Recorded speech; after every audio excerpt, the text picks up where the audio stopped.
the last months of the year, and the end of the millennium.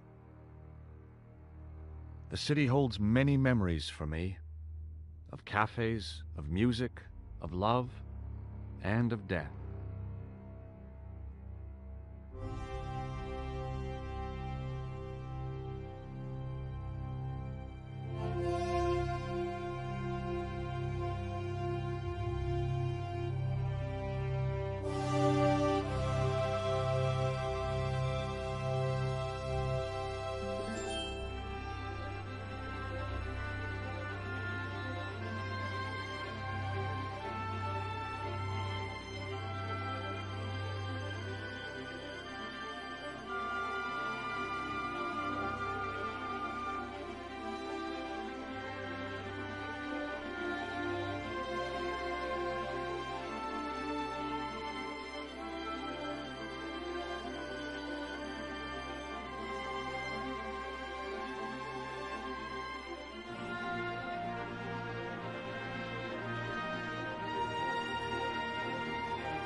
As I picked myself up, all I could hear was the ceaseless drone of traffic. Life went on around me. But the explosion was to change my life forever.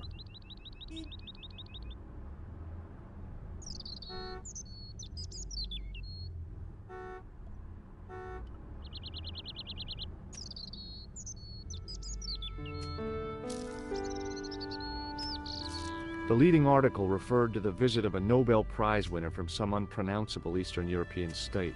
That was the only news story. The rest was rumor, gossip, and sensationalism. Then I noticed the writing at the foot of the page. It read Salah ad-Din, 1345.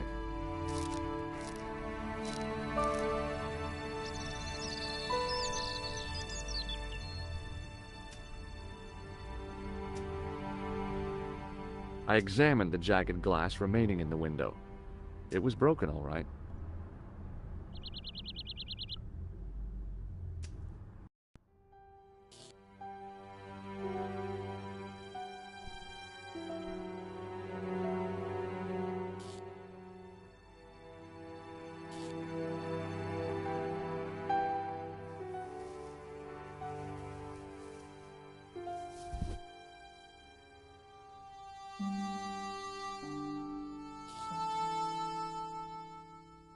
Oh, my head.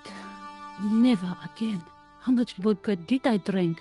Oh, no, don't tell me. What is your name, Sherry? George Stobart, ma'am. Oh, American. She asked the question quite innocently, but I could sense her reserve. It was something which seemed to afflict all Europeans. You look like you could use a little help. I could use a little drink. I feel sick, dizzy, and bruised. I don't even remember the party. Just relax and take it easy. You've been knocked out. You don't say. What happened? There's been an explosion. You should try not to move. Are you a doctor? No, but I used to play hospitals when I was a kid. Can you remember anything at all? No. I need a drink. Pour me a brandy. You could be in shock. No alcohol. What about your man? Is he dead?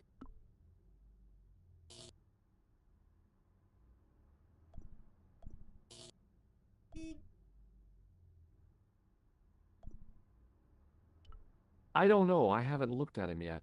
Perhaps you should.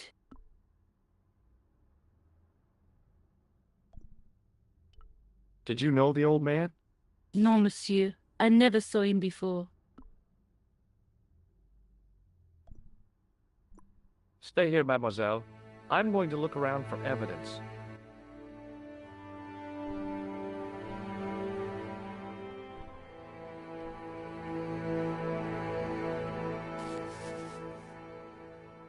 I tried not to meet his stare as I searched the dead man's pockets. No wallet, no papers, no credit cards. The guy's past was a blank page.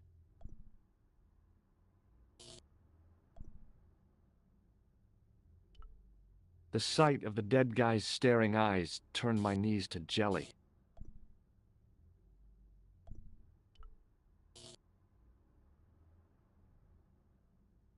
Hey!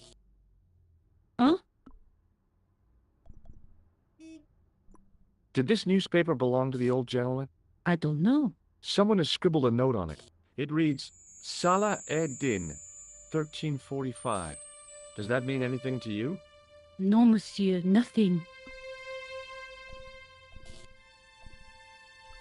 Do you remember what happened when the clown entered? I remember that horrible tune he played all right. It was like a funeral dirge. I'd never liked accordion music either. How did the old man behave? Well, agitated, he kept looking about him at the door, at his watch. As if he was waiting for someone? Yes, I suppose so. He was worried about something, that's for sure. If you ask me, he was having an affair. He had that look about him, like a guilty husband.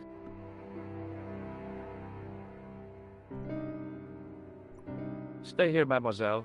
I'm going to look around for evidence.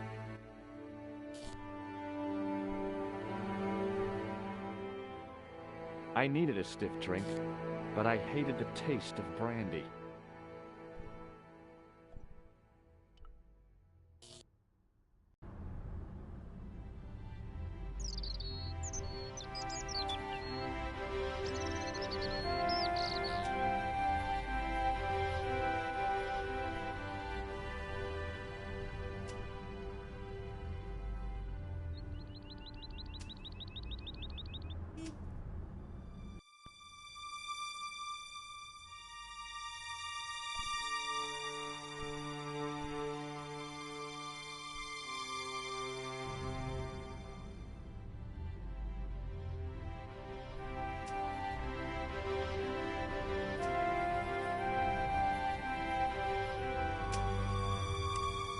Freeze!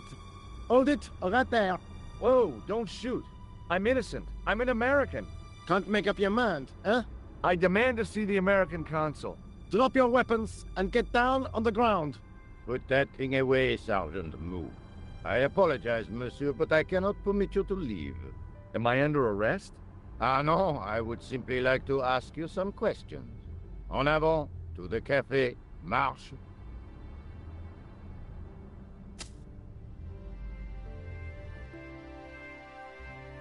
What a mess. This bombing is an outrage, is it not? Stop that, monsieur.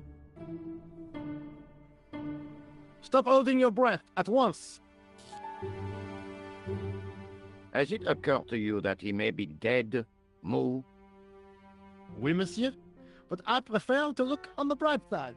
Besides, I recall a case where the killer escaped by feigning death. However, in this case, the man is quite dead. Clearly, the killer knew of his presence and... How many times have I warned you about premature extrapolation? All we know is that he is dead. it seemed reasonable to assume... A great detective assumes nothing. Take Maigret, for instance. But he was a fictitious character, monsieur. Why, he was no more real than Poirot or Tintin. That's different, Moo. They were comedy Belgians. Anyway, it is unlikely that even you will learn much from talking to the dead. Examine the girl and take her statement, if you can.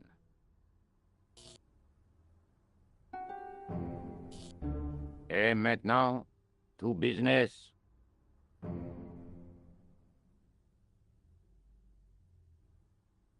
Your name, please? George Stobart. I'm from California. And what brings you to Paris, Monsieur Stobart? Travel. I'm touring Europe. You chose well. The city is most beautiful at this time of year, no? Yeah, I guess so, apart from the bomb blasts. Were you in the vicinity of the cafe at the time of the explosion? Yeah, I was sitting out on the sidewalk. I was lucky I wasn't killed. The inspector passed over my remark with no reaction. Did you see the deceased enter the cafe? Yes, I did. Was he alone? Yeah. And did he say anything to you? No. He was more interested in the waitress. Did you see anyone else in the cafe? Yeah, there was a guy dressed as a clown. He was carrying an accordion. An accordion? Bon, the picture is forming in my mind, and it is not a pretty one. Is the girl all right, Moo? She'll live. She confirms the American statement. A clown with an accordion, no doubt an elaborate and eccentric disguise. Very well. Eh bien, I have heard enough. What do you mean? I am satisfied that you know nothing. You may leave. I hope this little incident does not spoil the rest of your vacation. What about my personal safety? Can't you at least give me some advice? What can I say? Stay alert and look out for suspicious characters. And don't cross the road until the little man shows green. Great advice. I honestly believe you are in no danger, monsieur. Should you remember anything of importance, please contact me. My card.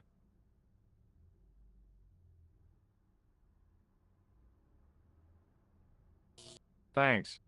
That is all. You may go. There's not much to go on, monsieur. On the surface, no. But what lurks inside the subconscious? If the door can only be opened. Are you serious, monsieur?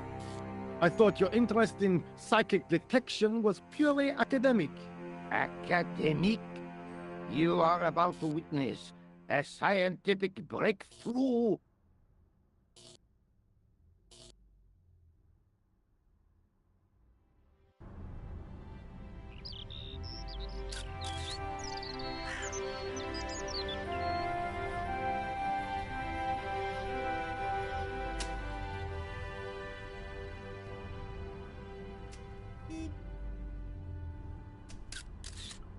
Excuse me, mademoiselle?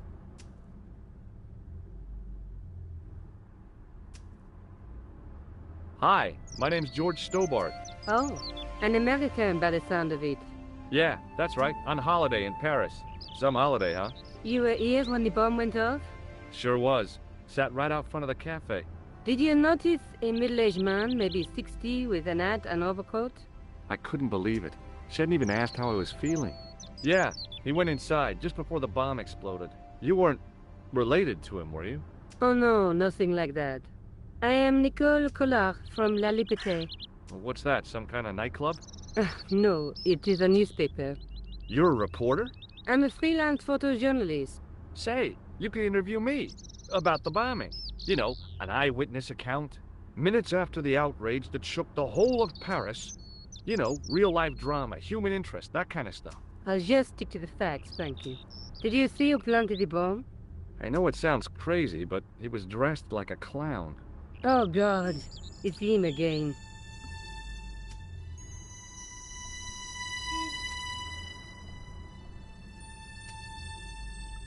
Who's the guy you were supposed to meet? His name was Planter. I didn't know him, but he called me last night. He said he had a story which would interest me. He asked me to meet him at the cafe. I guess I'll never know what he wanted to tell me. Not unless you have Rosso's gift for psychic interrogation.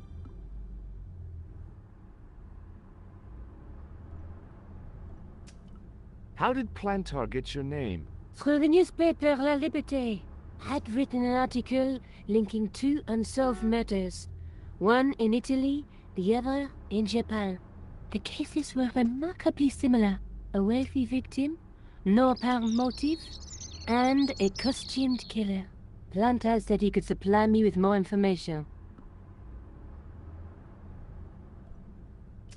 Have you met the clown before? It's a long story. I have plenty of time. I don't.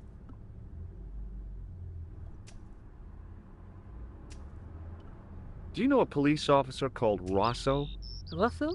Our paths have a knack of crossing. If I didn't know better, I'd say it was deliberate. Have you seen Rosso? Is he here? He's inside, attempting to question a witness with his psychic powers. That guy is weird. Yeah. I found this newspaper outside the cafe. That is not a newspaper, it's a gossip rag. It may have belonged to Plantar. So, he had a taste for sensationalist smut with right-wing bias. That doesn't tell us much. There's something written in it. Salah Eddin, 1345. It sounds like a betting tip. The name of the horse and the time of the race. What do you think?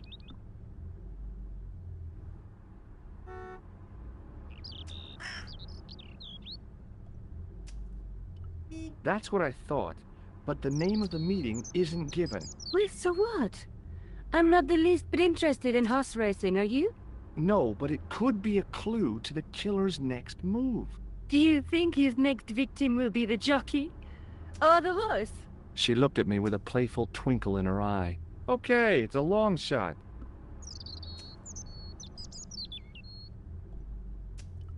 Why won't you tell me about this clown? Why do you want to get involved? Because he almost killed me. Isn't that reason enough? I guess so. Listen, I'll give you my phone number. You help me with my story, and I'll let you in on what I know. And let's get one thing straight right now. This is strictly business. Okay, it's a deal. I have to go develop these pictures. À bientôt, monsieur. Fine, I'll, see you soon.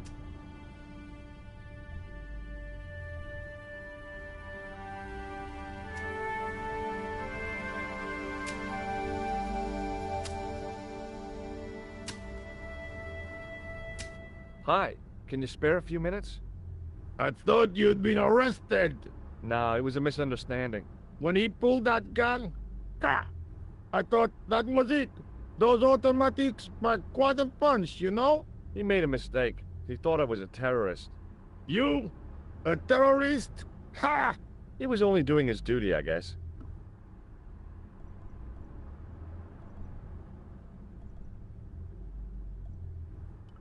Did you see an old guy with a briefcase? Wait, silly old coot. Do you know what he said to me? Work fascinates me, he says. I could watch it all day. Quelle vite. I could have knocked his block off. Did you recognize the old man? No. Should I have done? Was he a celebrity? No, but I guess he is now. His name was Plantar. What? He's dead then? Yeah. That's too bad. Now I wish I hadn't called him what I did. If only I could turn back the clock. If only I'd been more tolerant. Regret and remorse are strange emotions. They really bring out the hammiest actors in people. Did you see a clown come by this way? A clown? Like in a circus? Yeah, with makeup and a big red nose. Huh! Those guys are funny, aren't they? Not in my experience. I love the circus, especially the horses. You haven't answered my question. Have you seen a clown? You think I've got time to watch everyone who passes by? Some of us have to work for a living. Would you like to read my newspaper? I haven't got time to read that. Can't you see I'm busy? You could read it on your lunch break. 10 minutes is all I get. And if my boss had his way, I wouldn't get that. He'd have me on a drip, so I didn't have to stop to eat. Oh, take the newspaper and quit complaining.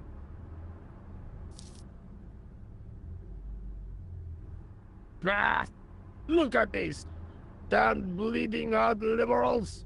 Yeah, save the dolphins. Catch them and eat them, I say.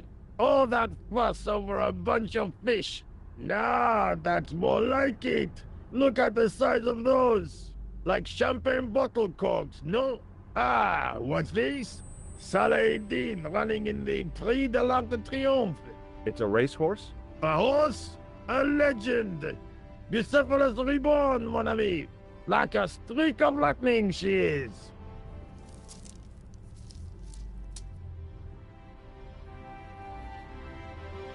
Do me a favor, won't you? Keep an eye on my hole. I'm off to put some money on that night.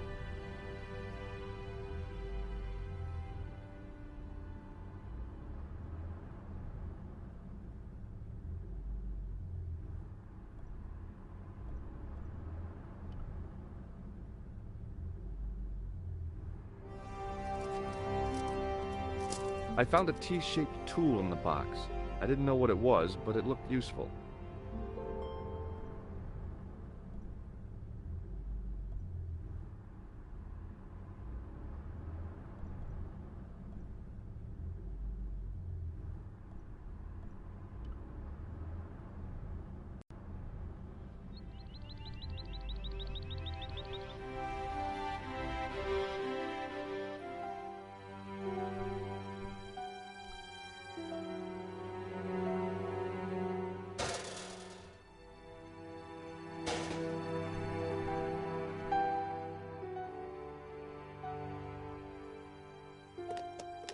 There was nothing of interest.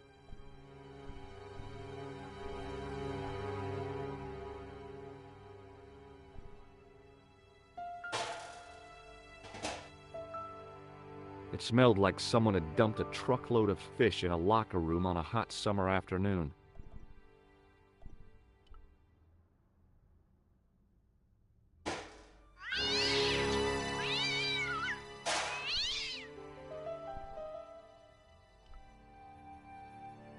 It was an iron cover concealing the entrance to a drain or sewer.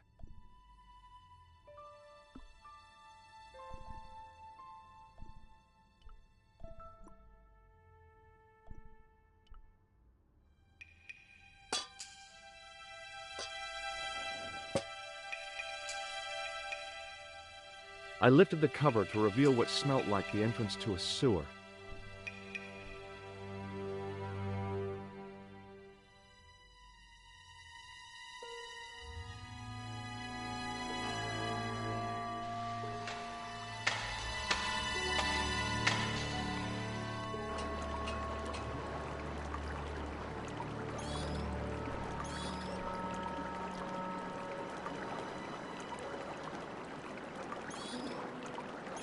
As I picked up the plastic ball, I realized it was intended to be worn.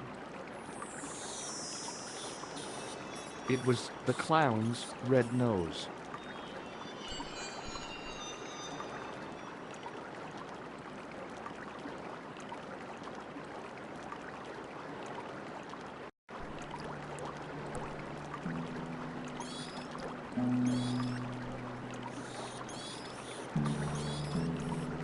It was a soggy, crumpled paper tissue.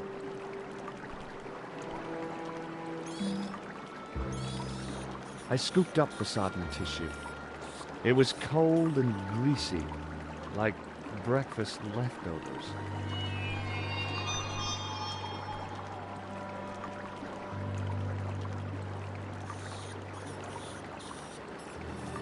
I took hold of the scrap of material and unsnagged it from the spike.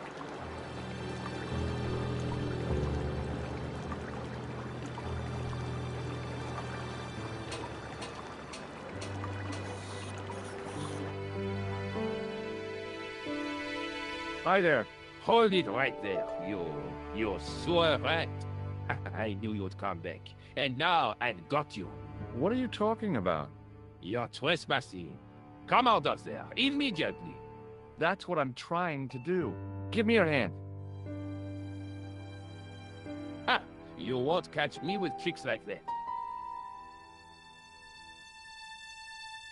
Keep your distance, monsieur. Okay, okay. Now, what were you looking for?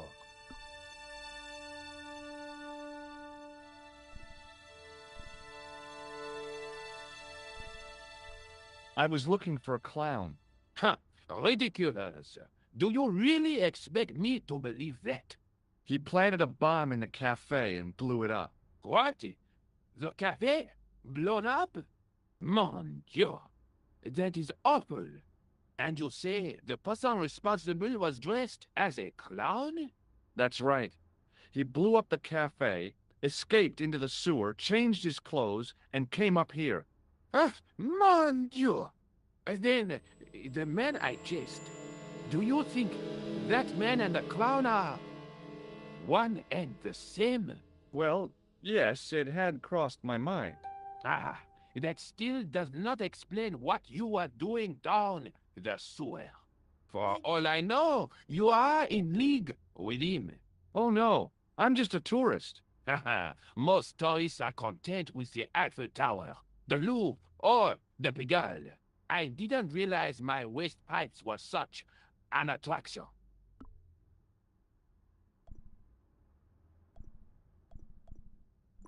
Perhaps you'd like to take a look at my card?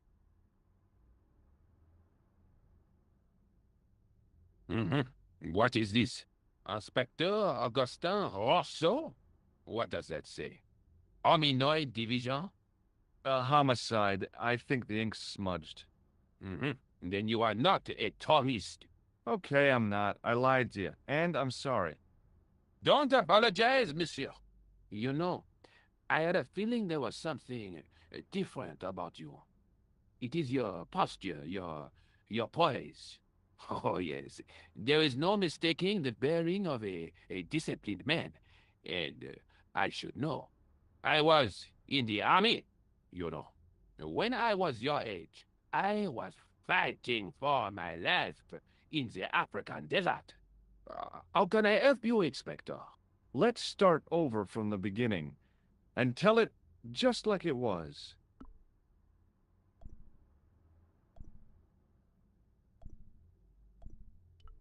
Tell me about the man you apprehended. He was a mean one, monsieur. He grabbed me in an armlock. His face suddenly next to mine. His grip was like iron, but he did not know what he was up against. Oh no, he made a big mistake when he took on one of the desert hyenas. Yes, I get the picture. Does the name Plantar mean anything to you? No, it doesn't.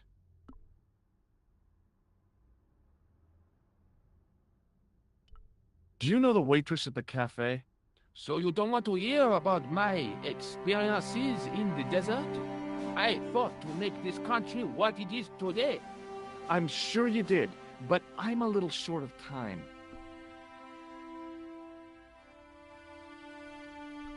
Take a look at this false nose.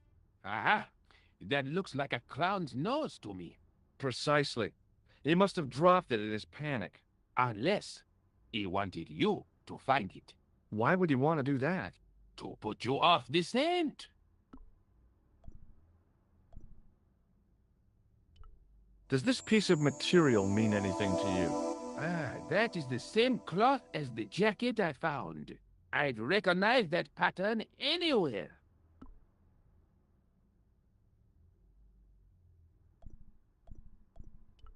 Now, about the jacket you found. Do you have it here? No, monsieur. One of the sleeves was badly torn, so I sent it for repair.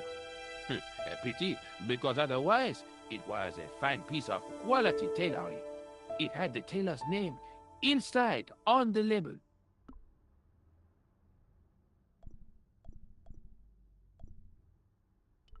Was the guy you saw carrying a briefcase?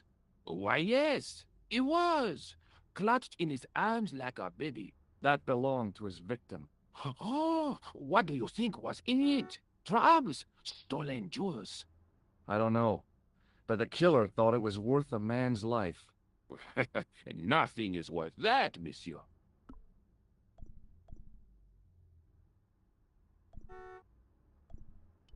Where did you send the jacket?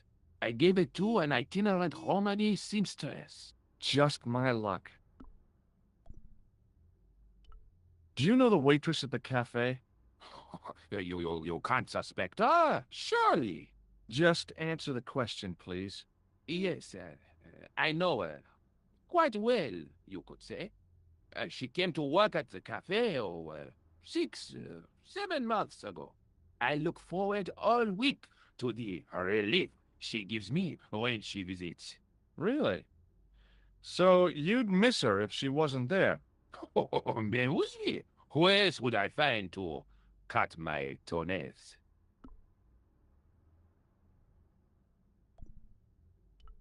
What does this tissue mean to you? Nothing, monsieur. It's disgusting. What on earth possessed you to show it to me? Someone has emptied their nostrils into it.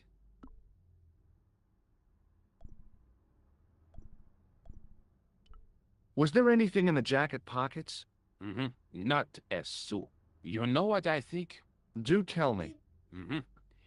He changed out of the clown suit and cunningly disguised himself as an ordinary person. Looks like I'm up against a mastermind.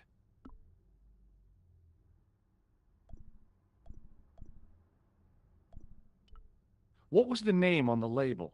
Ah, it was a foreign name. Todrick, I think. Did you get the address? There wasn't one, monsieur. Only a telephone number. Well, I don't expect you to remember a phone number you've only seen once. 74 98 08 59. You're kidding. That's his phone number? Yes, that's it. A little trick with numbers that I learned in the desert. I was taught the technique by a Tuareg shaman. That's incredible. It comes in handy at the supermarket checkout. Do I get a reward? Honesty, monsieur, is its own reward. Then I'm glad I do not rely on honesty to pay the bills. I have to be going. Thanks to your help, the citizens of Paris can sleep a little easier tonight. Vraiment? I was only doing my duty, monsieur. Good luck, Inspector. I hope you catch that killer soon. I'll let you out.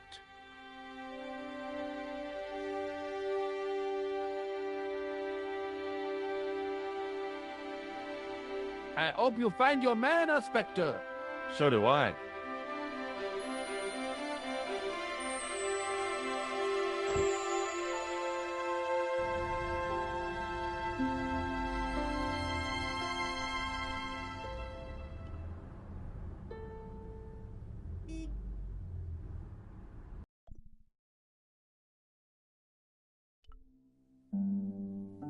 Hello? Who is this? Hi. My name's George Stobart. You don't know me. Correct, Mr. Stobart. I don't. What can I do for you? Well, I'm trying to trace one of your customers. Could I maybe come over and talk to you? No. No, that's not possible. Oh, okay. Forget it. Listen, all I want is a name. What are you talking about? Who are you working for? I guess you might say I'm acting in the interests of truth and justice. Thank God. I thought you were the police. There are innocent lives at stake, Mr. Todrick. Lives that you could save. You're collecting for charity, yes? No, I'm not. All I want from you is information. Go on. I'm listening.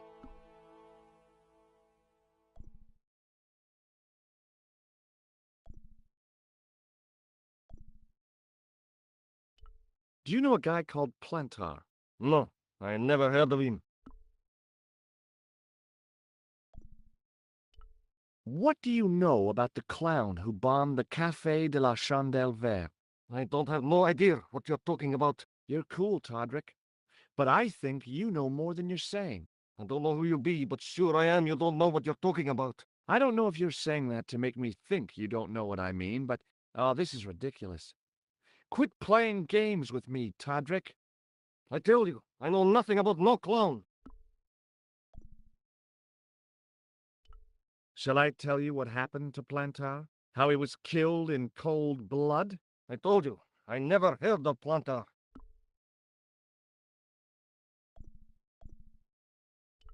I expect Plantar's a family man, don't you? In their little apartment, Madame Plantar is cooking the supper, listening for the familiar sound of her husband's key in the door. Junior is waiting for his daddy to come home from work. He can't wait to show him the merit marks he earned in school today. Only tonight, Monsieur Plantar won't be coming home. You forgot the puppy. Huh? The faithful puppy dog, waiting for the sound of his master's voice. Well, maybe they don't have a dog. What do you think? I don't know Plantar. I never heard of Plantar. None of this has anything to do with me. Did you know that one of your customers was a part-time clown? If a guy feels happy with a funny nose and custard down his pants, what's the problem?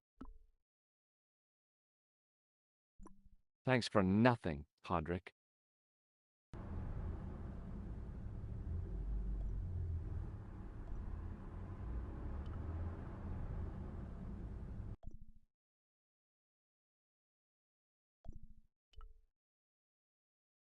Bonjour, Kula. Oh, hi. It's George Stobart, the American at the cafe. Ah, oui. You said to call if I could help. Have you any news for me? You bet. I met a witness who spoke to the clown. And I know where the killer gets his suits. No kidding. Hey, I'm impressed. You are? Well, it wasn't easy. Look, why don't you come here to my apartment? Fine. Where do you live? 361 Rue Jarry. Okay, I'll come right over.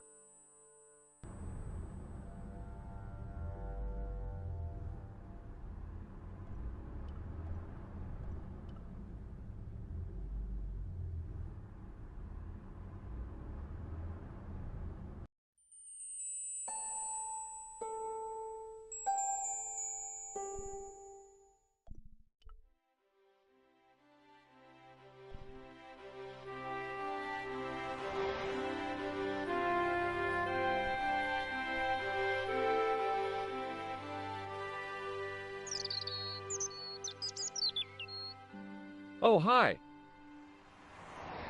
Bonjour, monsieur. Would you like me to foretell your future? No thanks. I'm very good, and it only takes a minute. Thanks all the same, but I'm not superstitious. Besides, if it only takes a minute, that's not much of a future to look forward to.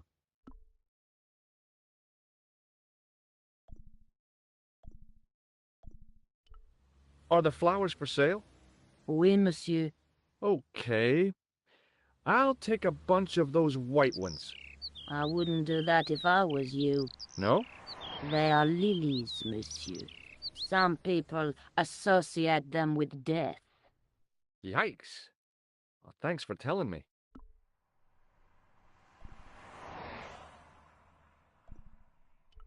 I've changed my mind. Will you tell my fortune? You're going on a long journey. My, oh my. What a surprise.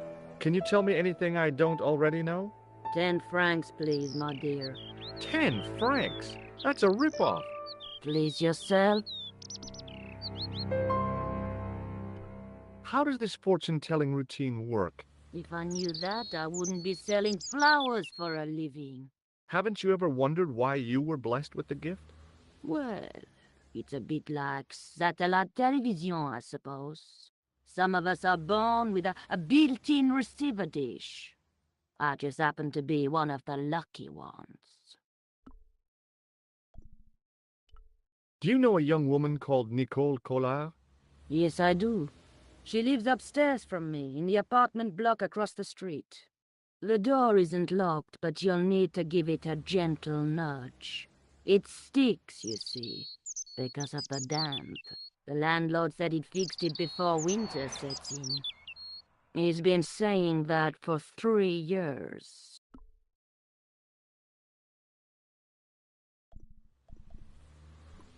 See you later. That's right, monsieur. You will.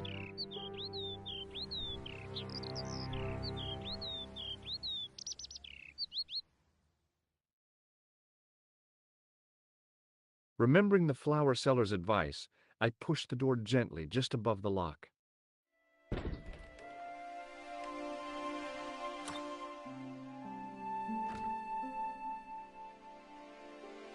Bonjour. I'm glad you could make it, monsieur. Please, call me George. Fine. I'm Nicole. Take a seat, George.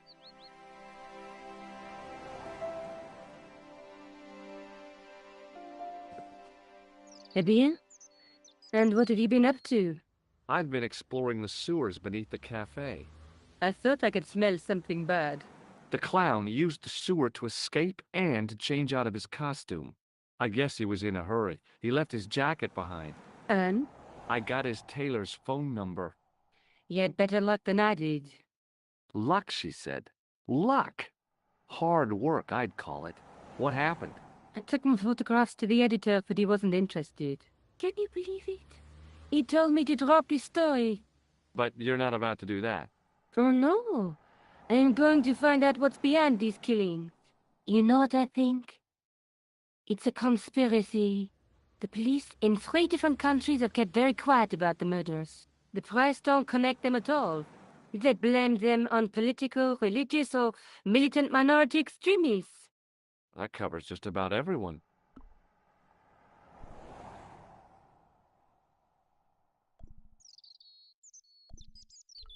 Tell me more about the clown's previous victims.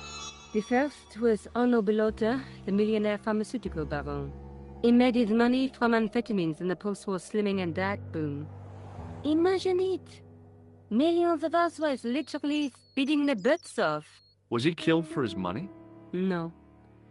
He had no living relatives, and his fortune went to the orphanage where he grew up. The only witness in the case was his Filipino au pair.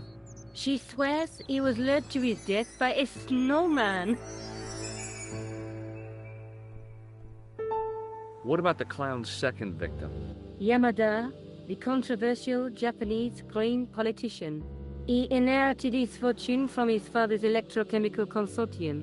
He was committed to dismantling Japan's automobile industry. I can't see him gaining much support with a loony policy like that. Yamada was a man of vision. He was years ahead of his time. If you say so. How did he die? At the hands, or should I say, flippers, of a giant emperor penguin. A snowman, a penguin, and now a clown. You know, I hate to admit it, but this is scary. And I'll tell you what, I won't be accepting any invitations to costume parties. I don't blame you for being scared. I am too. But this story could be my only chance of a big break. Or a premature death. You speak very good English for a French girl. Thanks. You speak very good English from America. Rosso didn't blink when I told him about the clown. It's as if he already knew. That is typical of a cold fish like Rosso. I've seen cheeseburgers with more spunk. I found a piece of material near the cafe.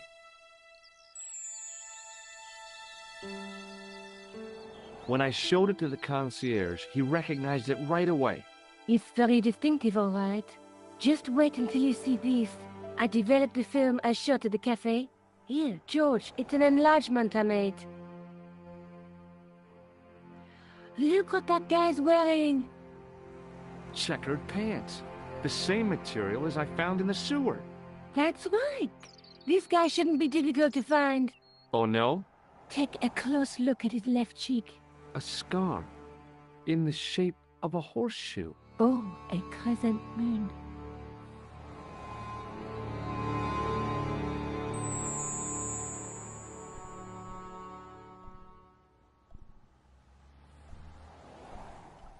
How come you enlarged this photograph of me? Because I noticed the guy behind you, of course. Tell me more about yourself. Oh, there is not much to tell. Well, how did you get into photography? I guess I owe that to my father. He bought my first camera. I was 8 and my parents had just split up.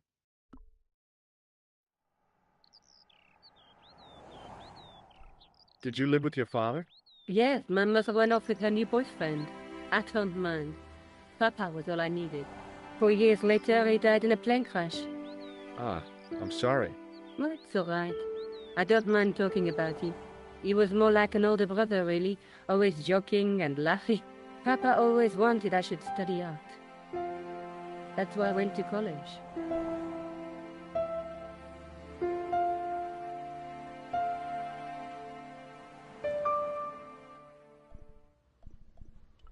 I found this false nose in the sewer. Hey, what's this inside it? The contents of someone's nose? Don't be cross, Josh.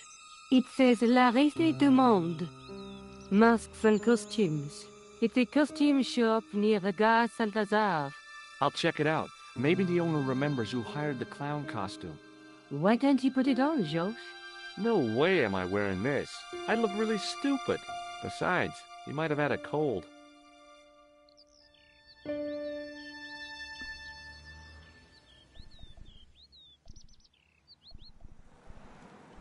Do you want this photograph back? No, you keep it.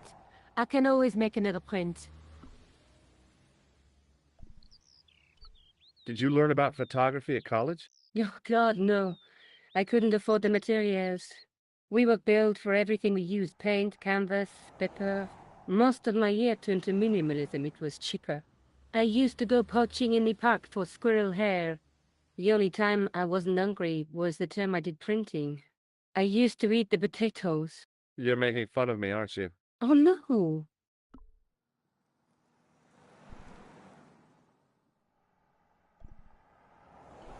May I use your telephone? Sure, go ahead. Thanks.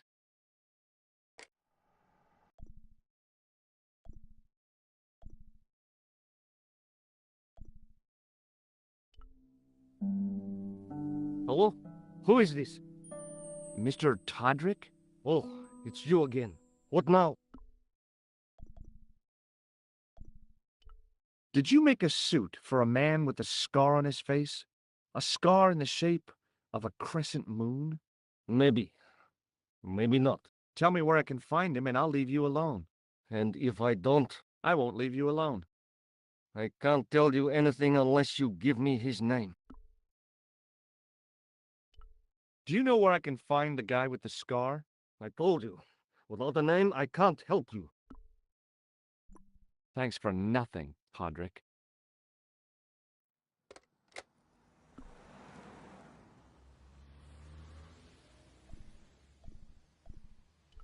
Do you have a boyfriend? That's none of your business.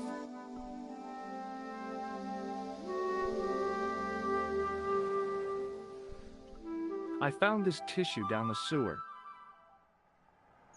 Oh, that's disgusting, Josh. I think the stuff on it is grease paint, like actors use. Or clowns. It's still disgusting. Get rid of it. I'm going back out to search for that clown. Where? I guess I could visit the costume shop. Good idea.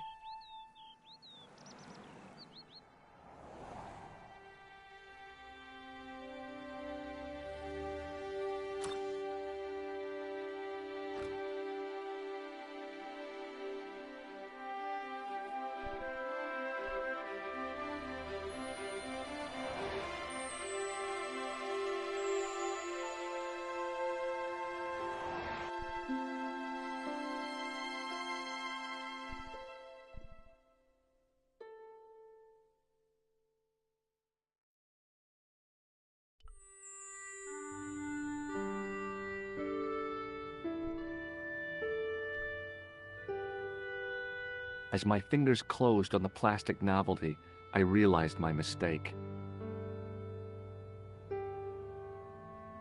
It was a novelty, all right, but it wasn't plastic.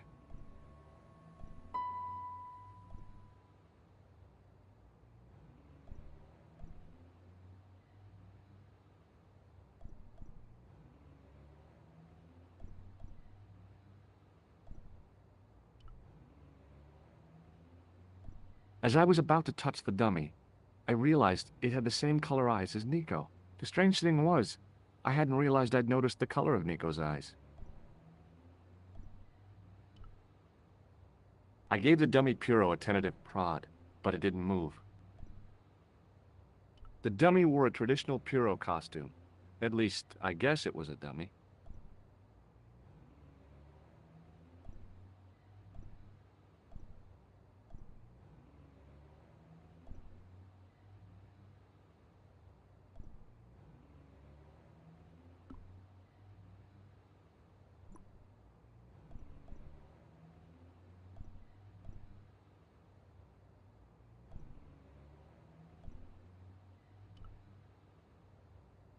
Excuse me? Bonjour, monsieur. Please, come in. Welcome. Leave the mundane world behind, but in these four walls, fantasy is king. I don't want a costume. Didn't you ever dress up when you were a child? Not that I remember. Incredible! You'll be telling me next that you never shared your elder sister's lingerie. I don't have a sister, and I think I'd look pretty silly in a brassiere. I just need some information. Of course. How can I help you?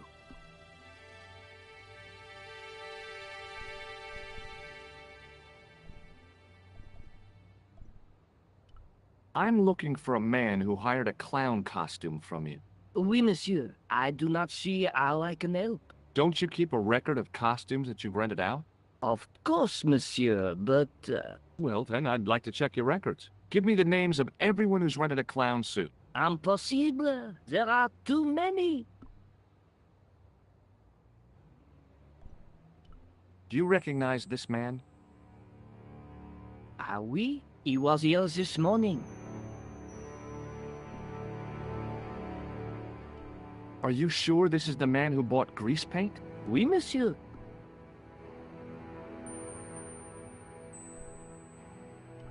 Does this dirty tissue mean anything to you?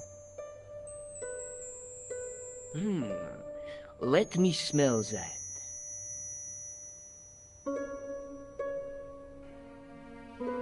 Bestheimer's number 7 white pancake. Theatrical grease paint, right? Oui, monsieur. La crème de la crème of Thespian accoutrement. Have you sold any of it recently? Yes, 2 cans.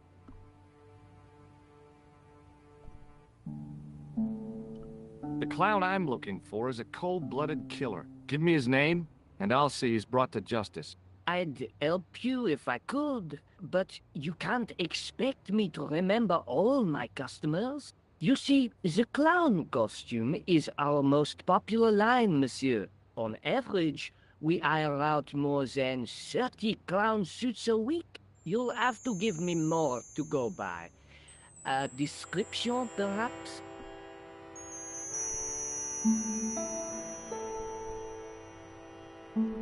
Are you sure this is the man who bought grease paint? Oui, monsieur. He chose 2 costumes. Bozo the clown and Seamus the pixie. A pixie? Very smart. Green silk with a taffeta lining. He gave me his name as Monsieur Khan. Are you sure this is the same man who hired the clown suit? Certainement, Monsieur Khan. Have you heard of a man named Plantile? I do not recall anyone of that name. Do you want this red nose back? Not after it's been worn, thank you. Thanks for your help, buddy. My pleasure, monsieur. Allow me to shake you by the hand. Huh? Well, okay.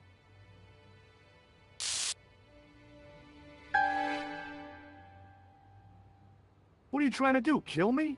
You did not find it amusing? I never saw the funny side of electroshock therapy.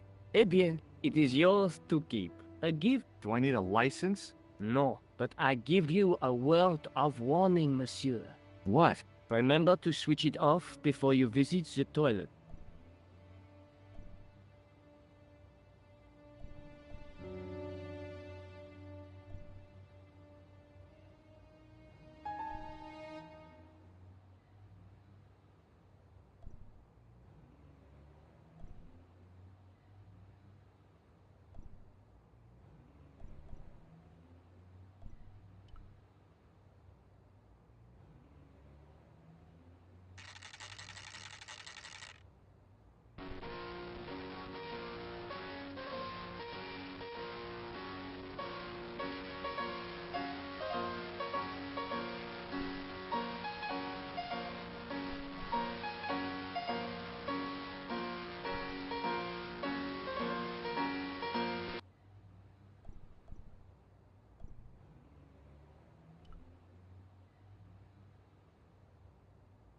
As I was about to touch the dummy, I realized it had the same color eyes as Nico. The strange thing was, I hadn't realized I'd noticed the color of Nico's eyes.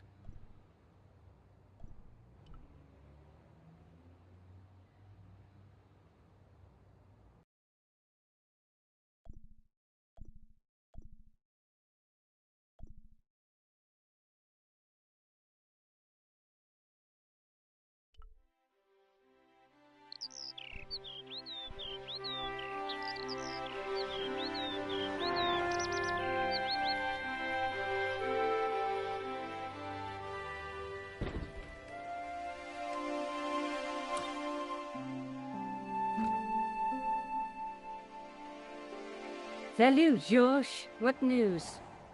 I've been to the costume shop.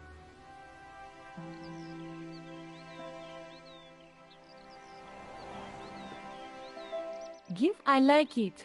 What are you supposed to be? I didn't hire a costume. These are my clothes and you know it. Did you ask about the clown? Yeah. He used the name Khan. He hired 2 costumes, the clown and a pixie. Then we're one jump ahead of him. How do you make that out? He probably plans to use the pixie suit next time he kills. Oh, God, don't let it be me. I don't deserve to die at the hands of a pixie. Don't be silly, George. That won't happen. Oh, no? No, because every time you see a pixie, you're going to run like hell.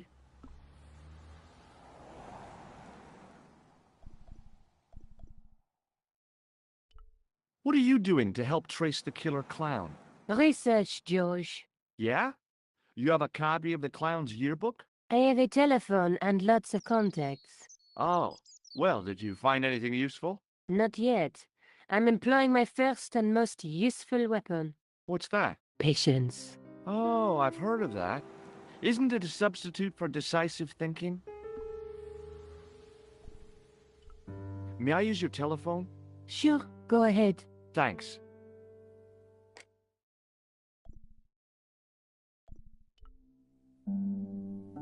Hello? Who is this? It's George Stobart again. What now? I found out the name of the guy I'm looking for. Is that so? Yeah, it's Khan. You know who I'm talking about, don't you? Yes, I delivered the suit to his hotel. The Hotel Ubu. I don't remember the room number. It was upstairs. The second room on the right-hand side of the corridor. Thanks, Todrick. That's all I wanted to know. Now I've got you, Mr. Clown. Now we're getting somewhere. Do you know the Hotel Ubu? The Ubu? Yes, I do. That's where the clown stayed. Good work, George.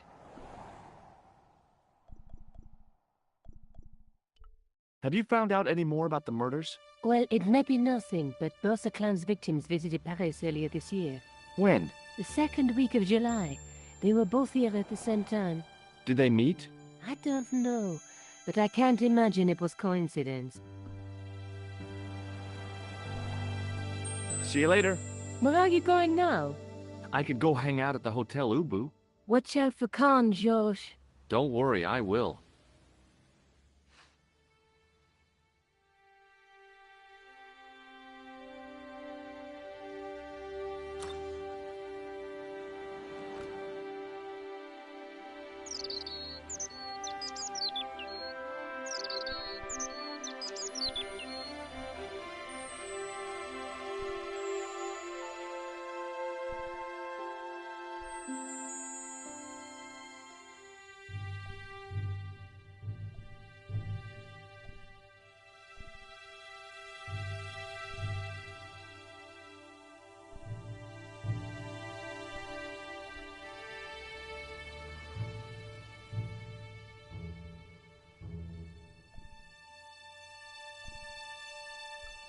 The sign listed the price of rooms, and boy, were they expensive. The killer must have been earning a fat wad to pay for accommodation like this.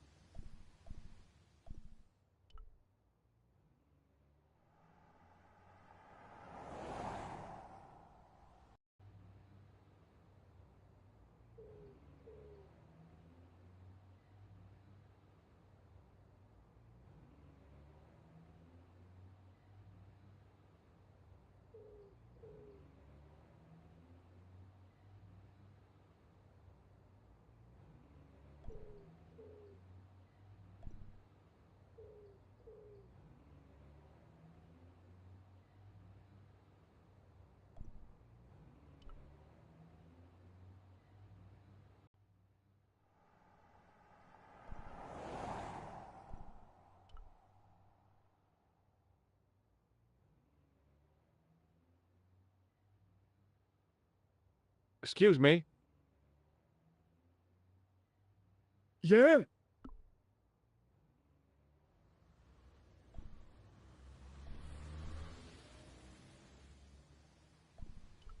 Shake my hand. Nah. Oh, rats.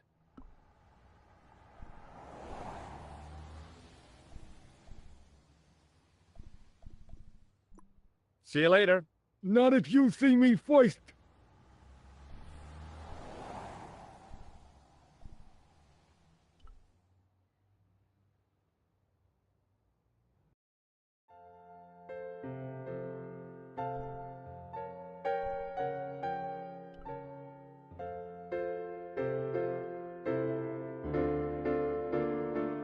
Excuse me, didn't I see your picture in the news? You're that Nobel Prize winner from some unpronounceable Eastern European state. Yes, that is me, in person. I don't want to worry you, but have you had any threats on your life? You know, mysterious phone calls, letters made up of headlines cut from the newspaper. I don't know what you're talking about.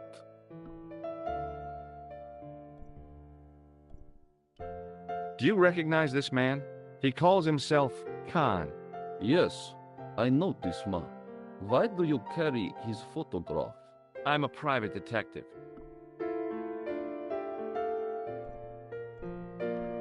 Do you know a guy called Plantow? I don't know anybody in Paris. Oh, well, this guy's dead anyhow. Why do you ask me about dead men? I have seen enough of death to last me a lifetime. I'm, sure you have.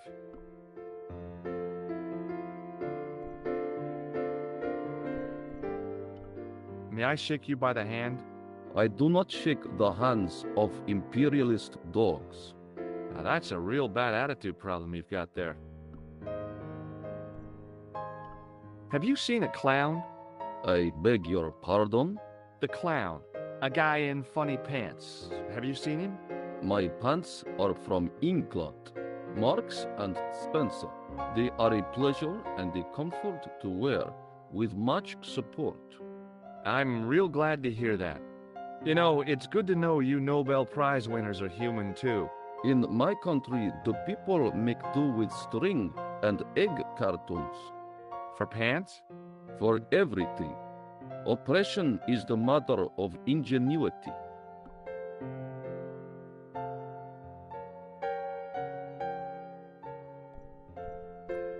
Thanks for your help. Goodbye.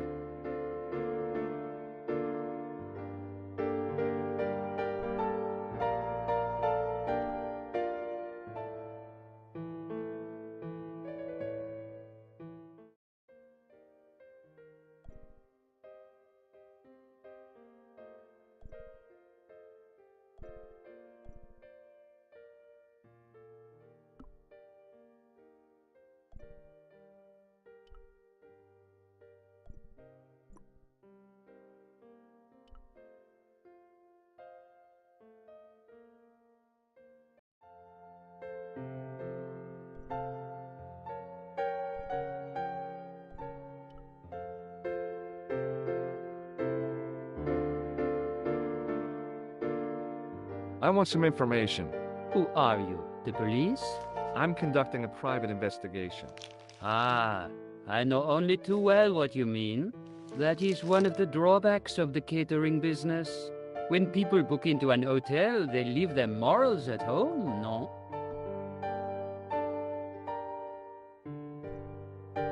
Do you recognize the man in this photograph? Yes, monsieur. That man is one of our guests. What name? I cannot tell you that. Hey, shake my hand.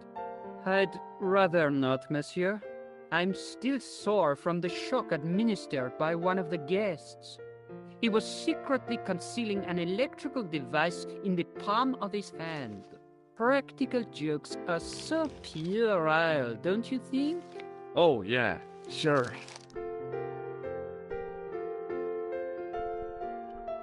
Do you know a man named Plantow? No, monsieur. Do you have a guest by the name of Khan? No, monsieur. Perhaps you would care to check the register. The man who calls himself Khan has a scar on his left cheek. Vraiment? I tell you, I do not know a man named Khan. Maybe not, but I noticed a change in his expression when I mentioned the scar.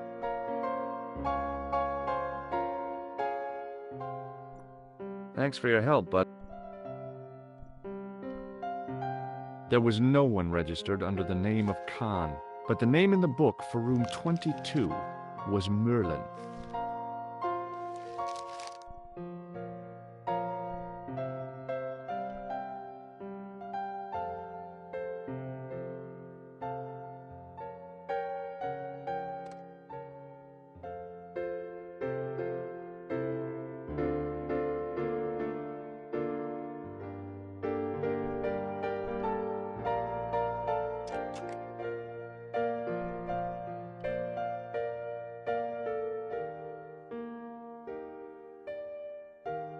Hi there, ma'am.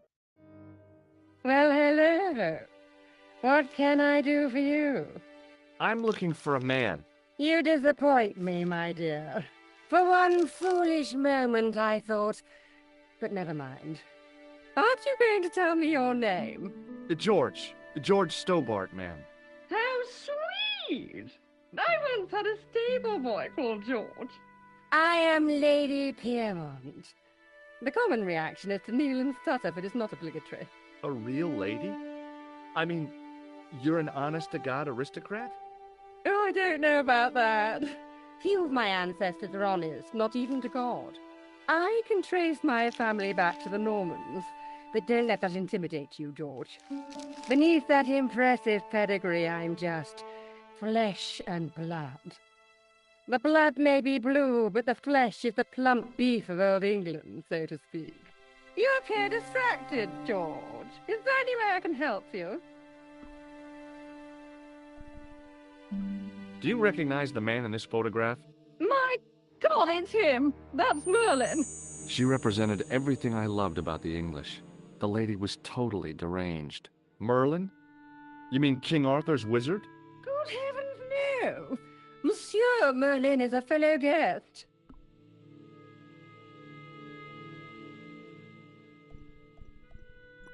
I have to go, ma'am.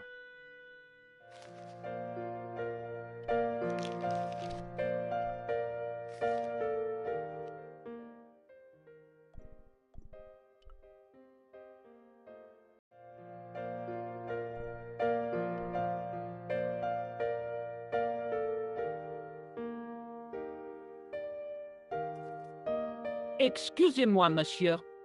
What? You were trying to steal that key, no? No way.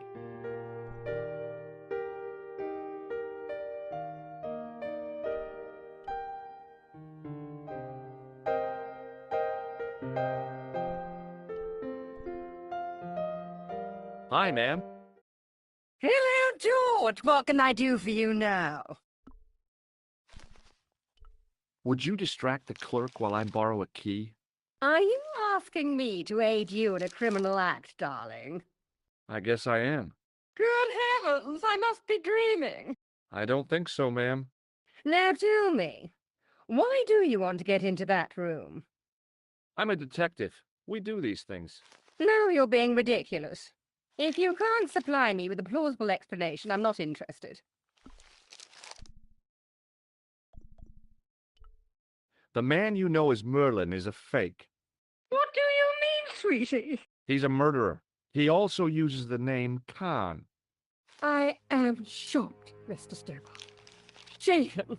I took him to be a gentleman, a man of honor. Do you know, I'd rather like to assist you in stitching him up.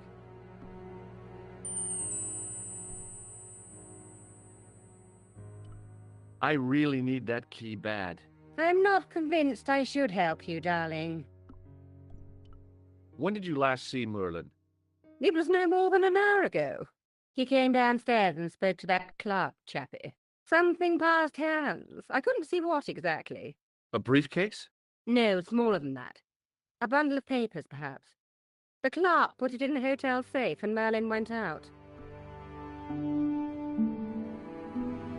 Are you sure you saw Merlin putting documents in the safe? Yes, darling, positive. I wonder what they were. Obviously something of great importance. Yeah. I'd sure like to get my hands on whatever it is. I'll bet they had something to do with Plantow's briefcase.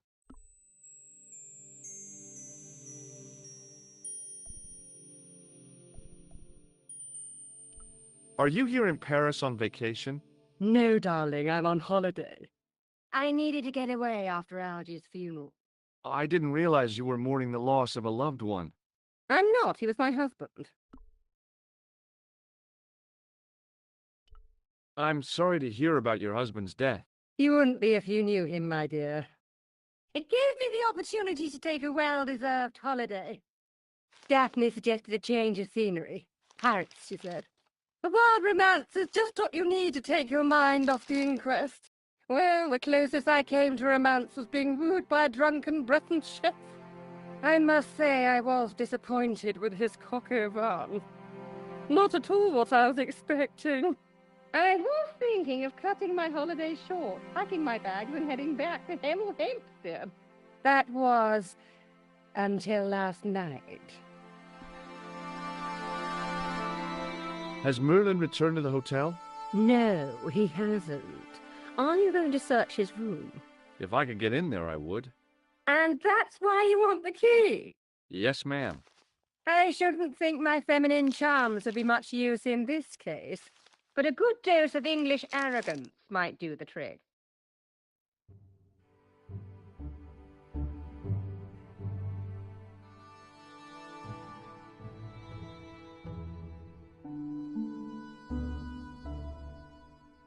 I say! You there? Flunky! Oui, madame. Listen carefully. You do understand English, don't you? But of course, madame.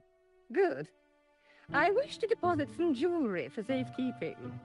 I understand. Are you quite certain? Oh, bien sûr, madame.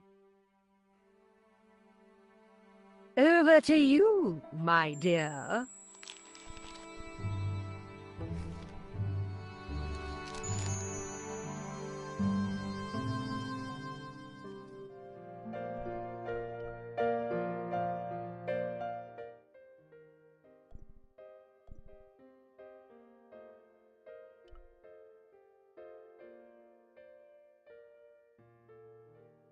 The door was locked.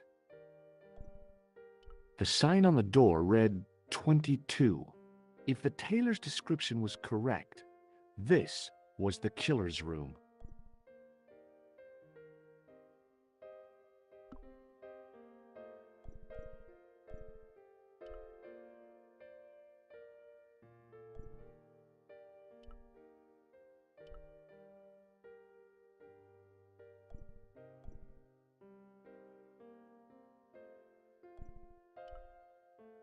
It wasn't the right key for the door.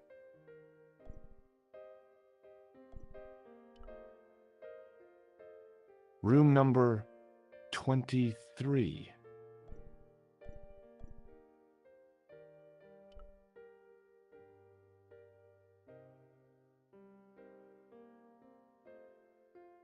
The door was locked.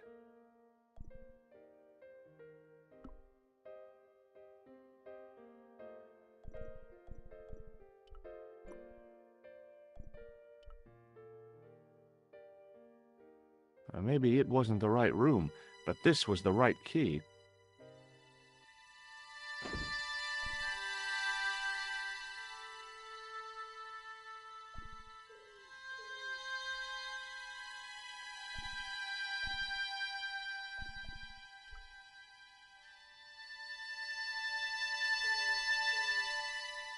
There was nothing in the wardrobe apart from a vague, lingering smell of camphor.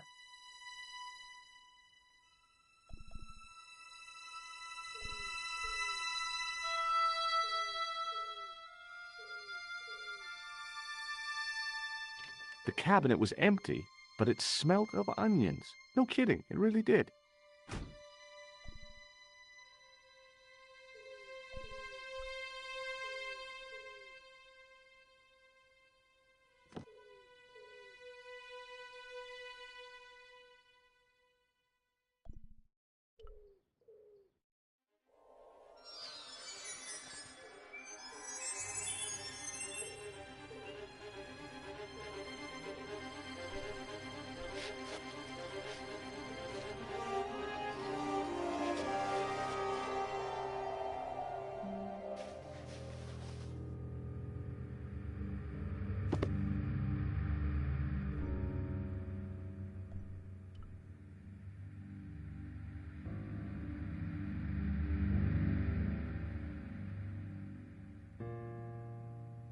The bed was freshly made, and the crisp white sheets told me nothing about the killer's habits.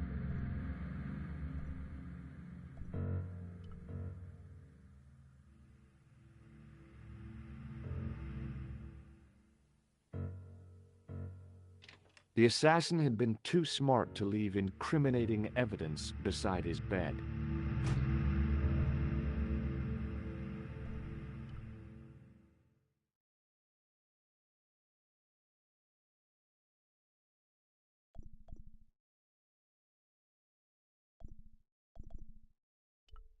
There was nothing in the pockets of the pants.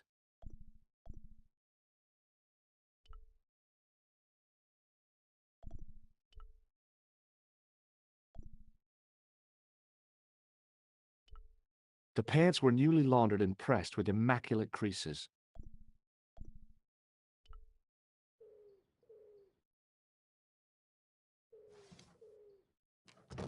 I searched the interior of the briefcase, but, as I'd half expected, it was empty.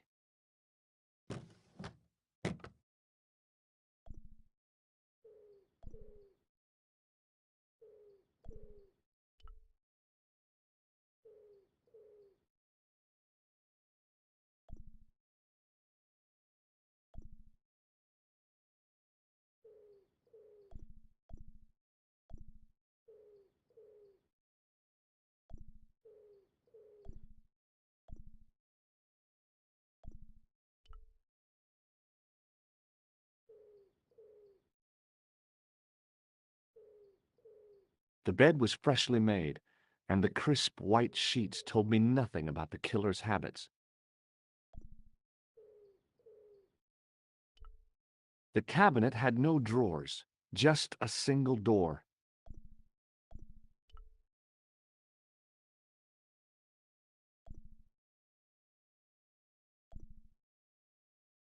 The assassin had been too smart to leave incriminating evidence beside his bed.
There was nothing in the pockets of the pants.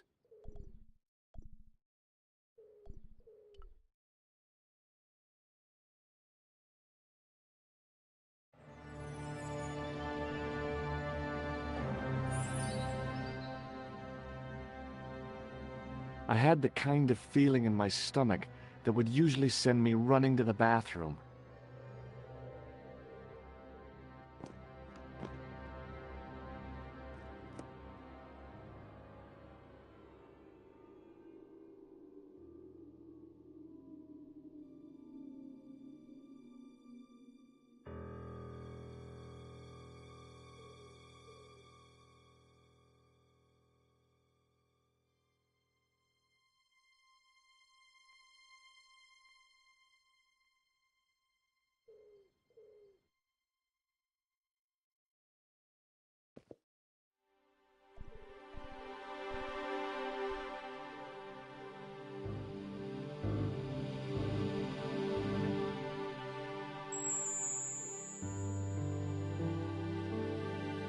I couldn't believe my luck when I found 2 items in the pockets of the pants.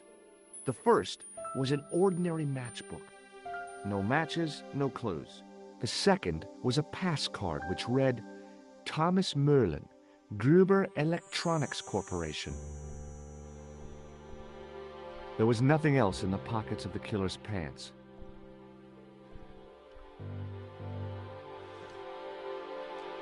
I searched the interior of the briefcase, but as I'd...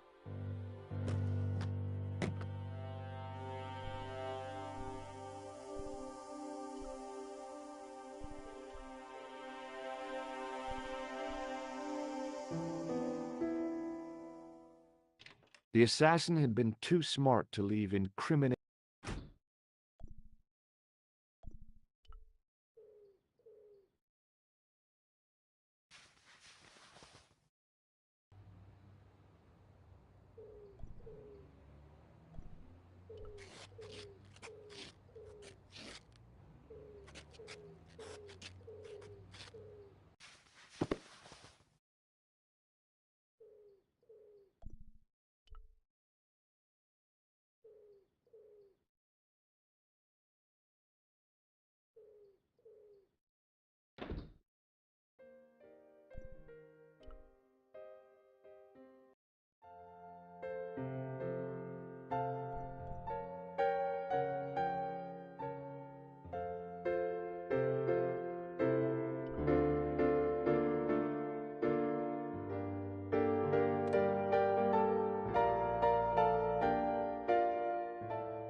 Bonjour, couleur. Hi, it's George. I have the address of the killer's hotel. If you're going to pay him a visit, take care. Remember, that guy's a professional. Thanks. I'll be fine.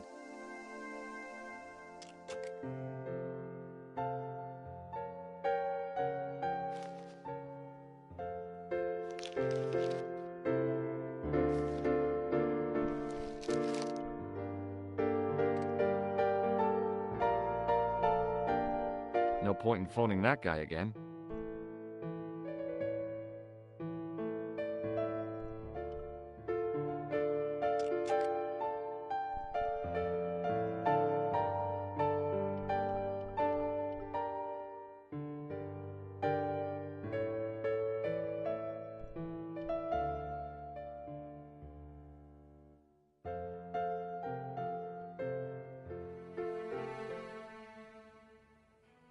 Just a minute, monsieur.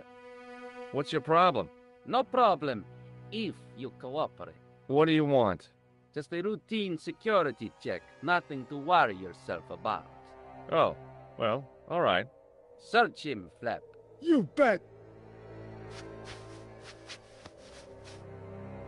Hey, knock it off. Get off, you big ape. Nothing, Guido. Zilch. Our apologies, monsieur. What? I had to report you to the authorities. Round here, we are the authorities.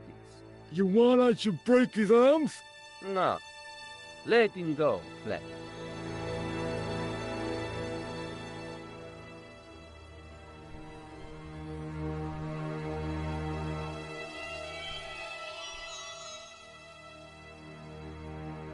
Hey, Shorty. I didn't think much of your trick, little man. I don't know what you're looking for, but you picked on the wrong guy. Maybe you'll spread the word around the sewers. George Stobart is on the case. That's Stobart. 2 B's and 2 T's. It sounded impressive to me, but the weasel didn't seem to share my enthusiasm. Still, I figured he'd think twice before gunning me down in the street in cold blood. I do not like your tone. Oh, yeah? And what are you going to do about it? If you do not go away, I will gun you down in cold blood, right here in the street, without thinking twice about it.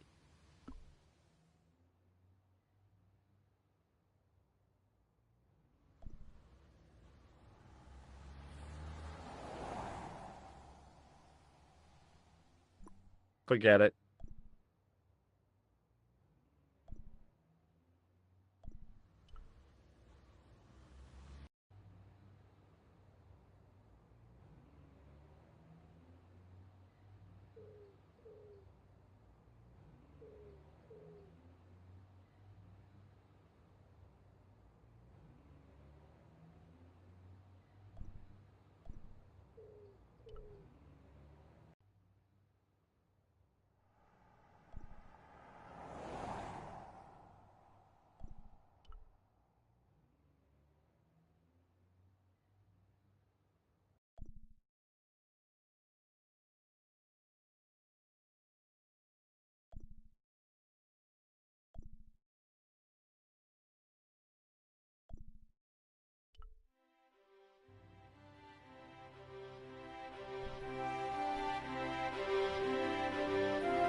Excuse me? Ah, Monsieur Stobart, n'est-ce pas? That's correct. You remember me. The retention of such data is part of my duty as a gendarme. That is how crime is fought, through attention to detail, not intuition. Yes, sure. Is Rosso here? Yes, he is. You wish to speak to him? Yes, I do. One moment, monsieur. Stobart is here to see you, monsieur. Did he say what it was about? No, monsieur. Very well.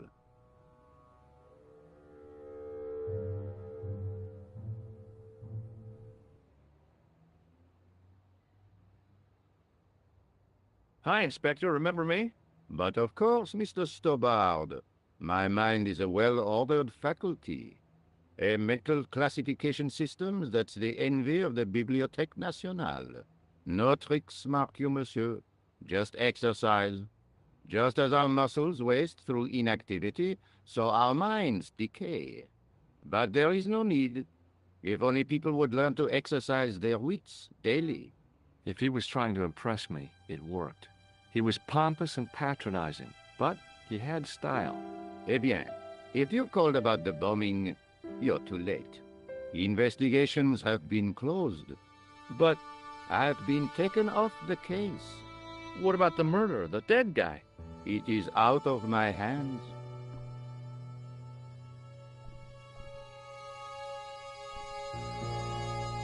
Do you recognize the man in this photograph? No. It's the face of a killer. The man who bombed the cafe? The photograph was taken soon after the explosion. He'd escaped through the sewers, leaving a trail of clues behind it.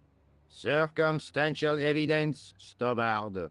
None of it proves a thing.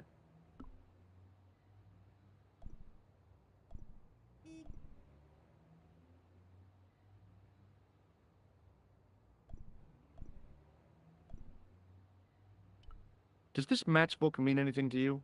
No, monsieur. I suggest you ask Sergeant Moo about that. God only knows why, but he collects matchbooks. He claims it is a hobby. So long, Inspector.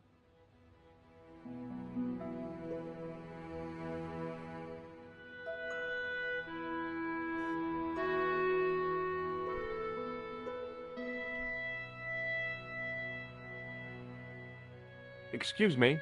What do you want now?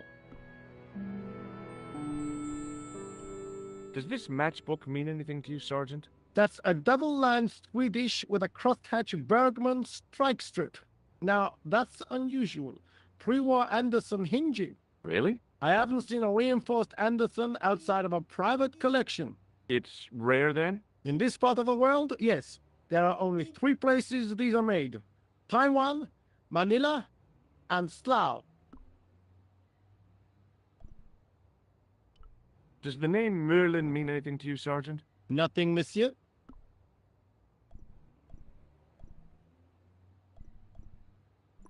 See you later, Sergeant.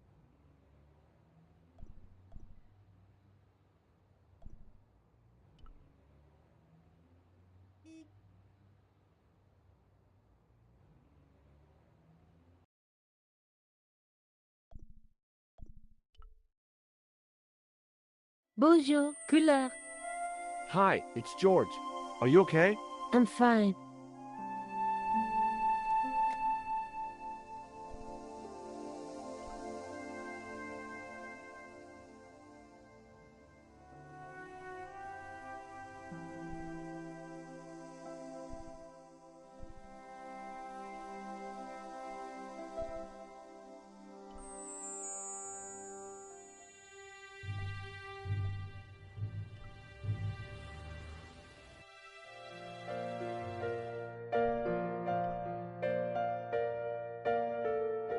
Hi, ma'am. Hello, George. What can I do for you now?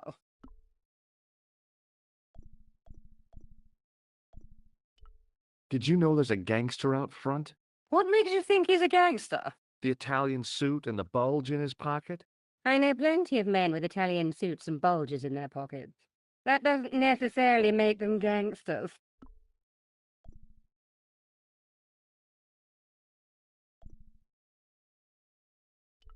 I found this matchbook in Merlin's bedroom. It came from the Club Alamut.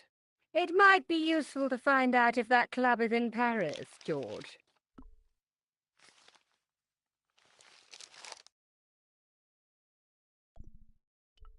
I found this pass in Merlin's room.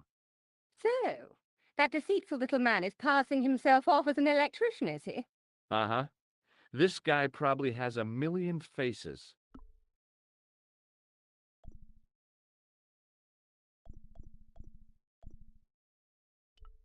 I got the key. Thanks. I have to go, ma'am.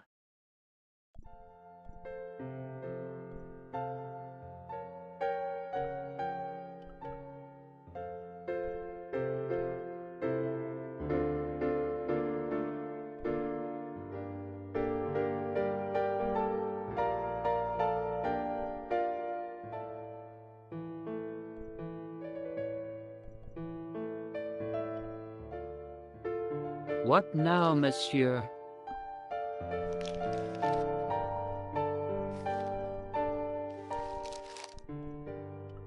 Does this matchbook mean anything to you? No, monsieur. I'd like to retrieve something from your safe. Ah, oui, monsieur. May I see some form of identification? Like what? A driving license, perhaps? I don't drive. Your passport? I don't have it with me. I could show you my operation scar. I'm sorry, monsieur. I must have some form of unique ID. You won't find a more unique ID than my scar. I'm sorry. I must insist on a more traditional identification. Rats. Does this pass mean anything to you? That is Monsieur Merlin's property. That's right. Merlin the murderer. I want to see what he's left in your safe. Impossible. I cannot betray his confidence, no matter what you say he's done. You're making a big mistake. Maybe. I can live with that.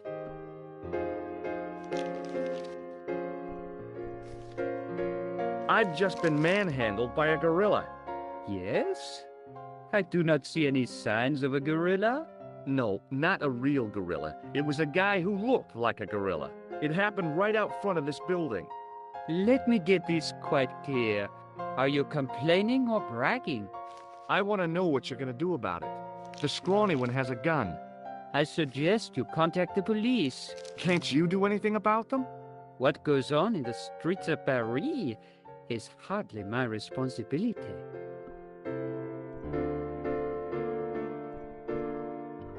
Hey, shake my hand. I have already explained why I would...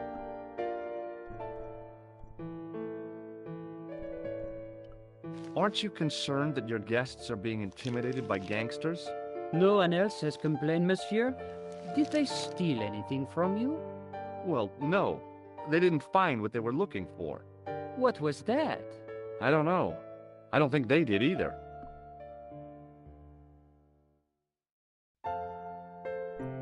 Thanks for your help, buddy.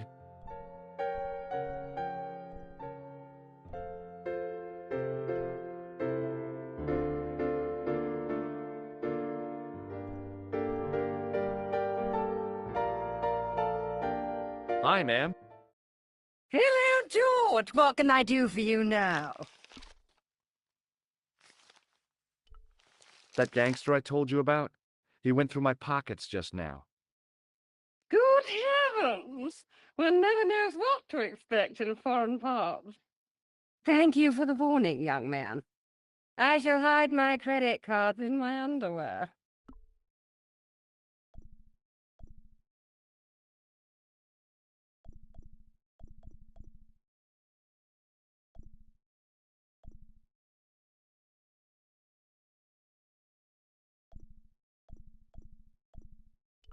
What happened to you last night? I was stricken, Mr. Stobart. Cupid's arrow has cleft my bosom. They couldn't really miss. It was just as I'd always imagined it should be. The intimacy of candlelight, romantic music tinkling across the room, and then a stranger's glance. Those brooding eyes, that suave manner, those tight trousers. He was the man I'd been waiting for all my life. I'm glad he finally turned up after all these years. Ah, but it wasn't to be. He was merely toying with my affections. And if I ever catch up with him, he's dead. I have to go, ma'am.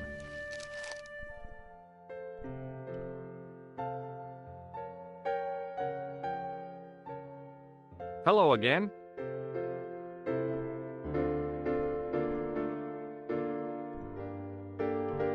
Do you recognize this card? No, I do not.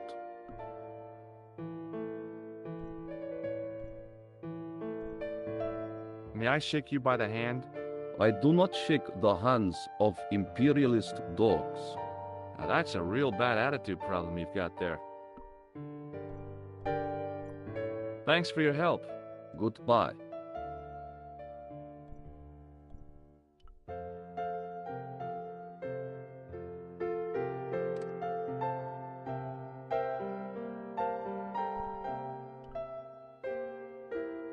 Bonjour, couleur. Hi, it's George. Are you okay? I'm fine.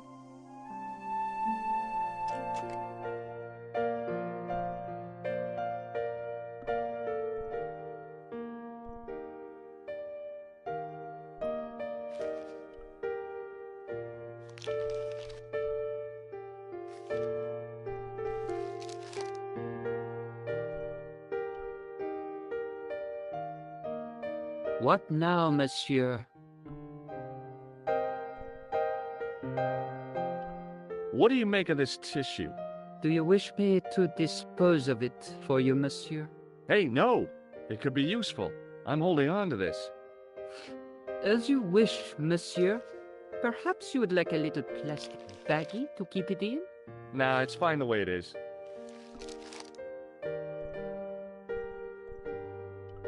Do you recognize this red nose? No, monsieur.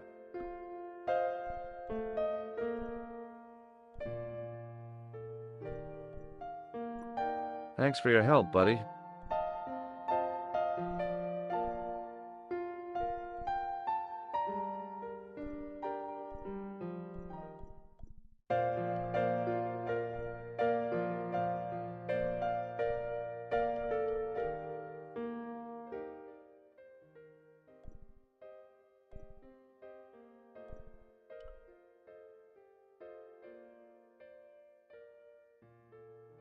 The door was locked.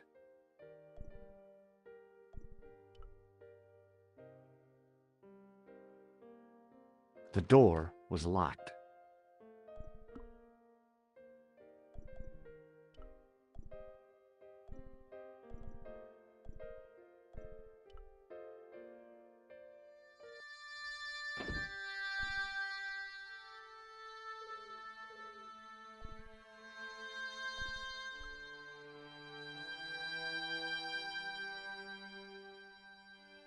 There was nothing in the wardrobe.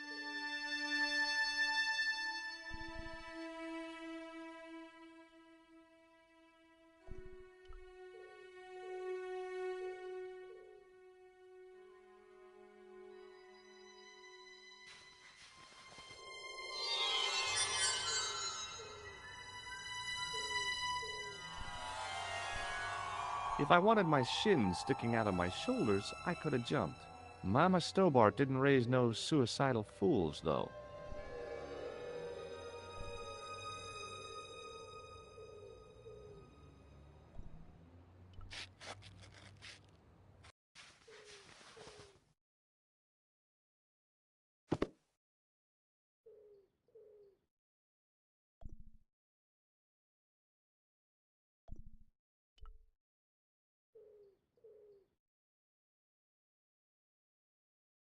There was nothing else in the pockets of the killer's pants.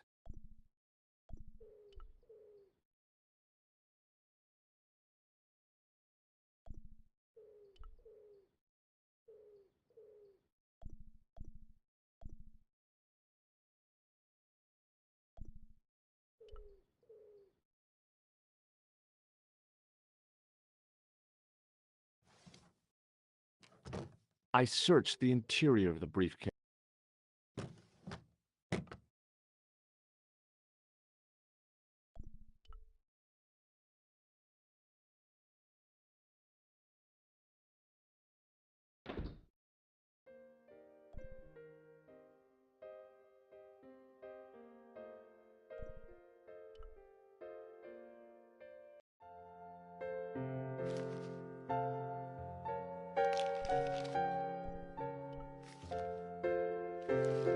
Hello again.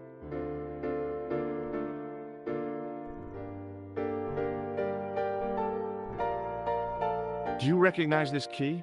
No, I don't.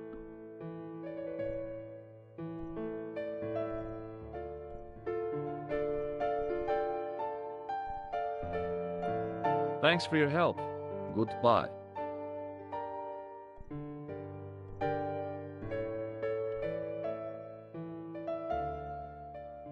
I figured the lady at the keys wouldn't appreciate a duet with a musical illiterate like me.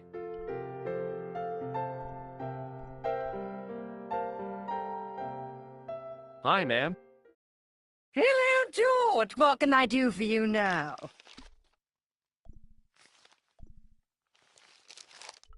I found this matchbook in Merlin's bedroom. It came from the Club Alamut. It might be useful to find out if that club is in Paris, George.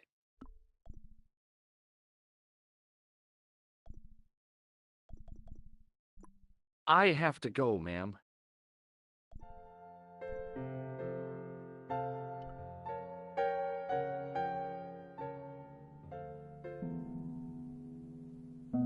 Hold it right there. Search him again, Flash. Nothing, Guido. Okay, let him go.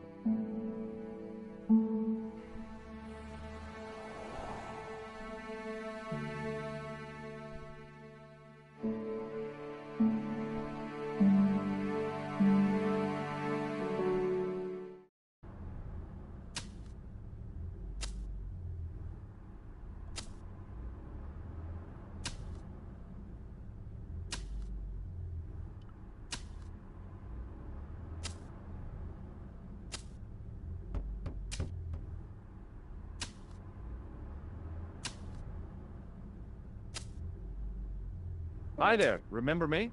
Ah, mais oui, Inspector. Have you found him? Who? The man in the sewer, of course. I'm, sifting through the evidence. Rather you than me, monsieur. That reminds me, someone's been impersonating you. Came sniffing around just after you'd gone. Bold as brass. He tried to tell me he was a policeman. Inspector Rousseau, he claimed. I didn't tell him I'd been talking to you, not hours before. Thank goodness. Impersonating a police officer is a serious offense. A man with so little respect for the law must be desperate. Yes, my father used to say, desperation opens the door to the devil. He was always coming out with things like that. Stupid man. So, when you are not exploring sewers, what do you do? I take a lot of showers. Oh, very good, monsieur. A policeman with a sense of humor.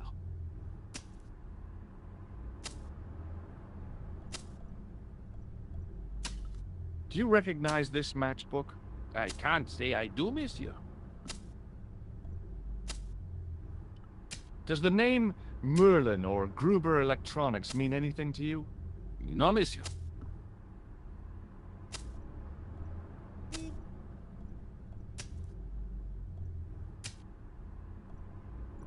I have to be going. Good luck, Inspector. I hope you catch that killer soon.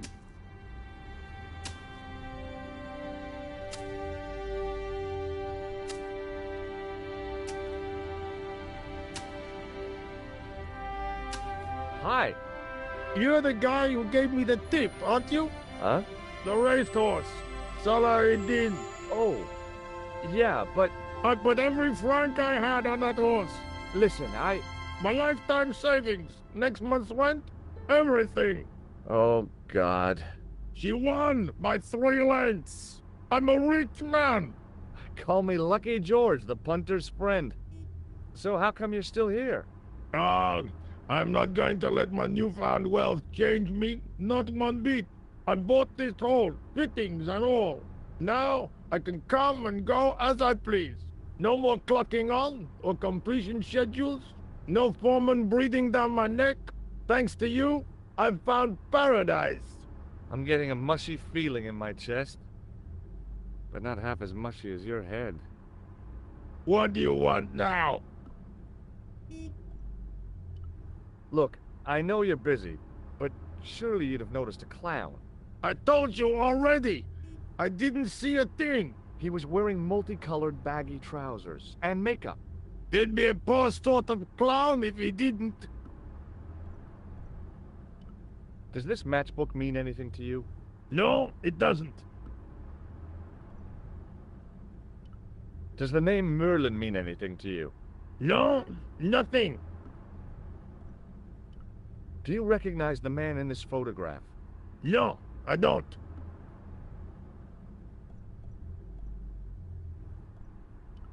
Would you like to shake hands with me? No, I wouldn't. One of the real pleasures of being rich is not having to be polite. I gotta go. Don't let me keep you.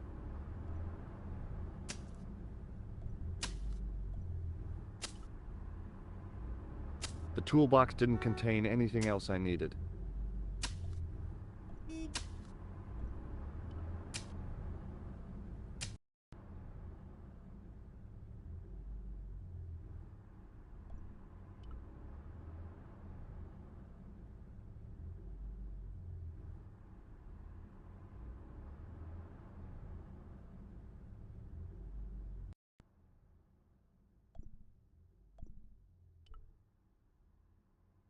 I took a deep breath and prepared to climb the drainpipe. I guess the clown had an escape over the rooftops.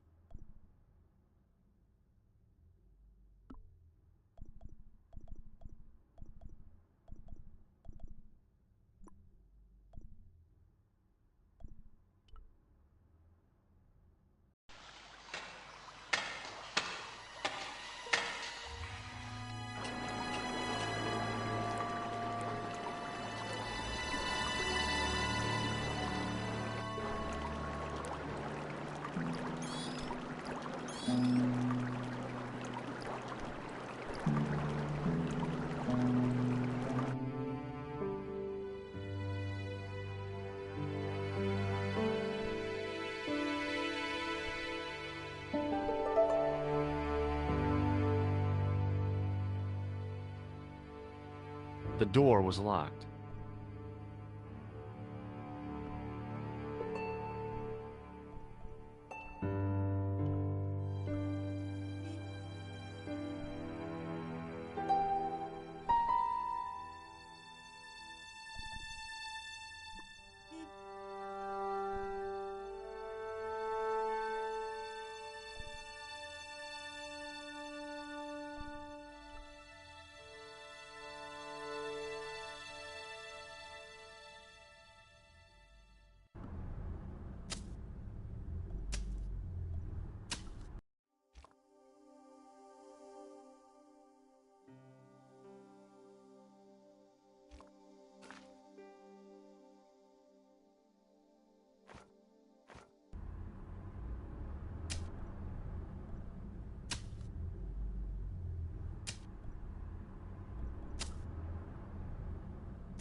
What now, monsieur?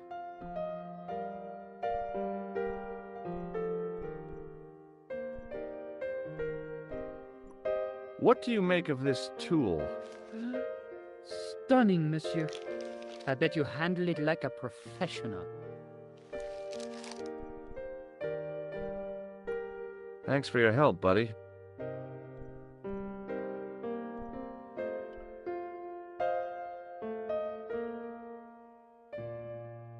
Hello again.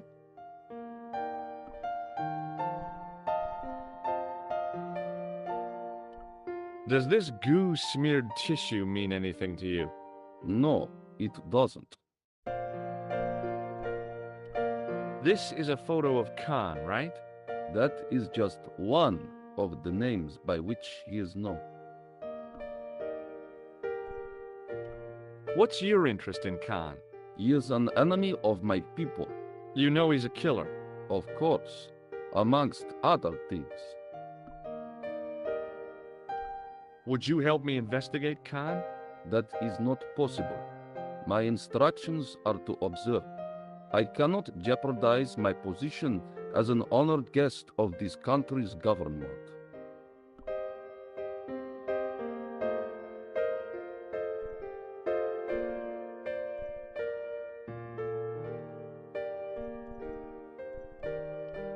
Do you recognize this card? No. May I Now that's a real... What is this clown's nose? I'm glad they were... What about the mine? All gone. Sounds like... Thanks for your help. Goodbye.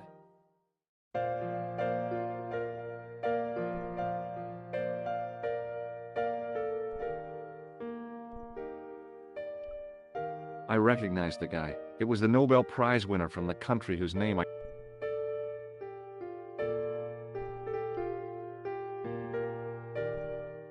The figure of a sexless youth.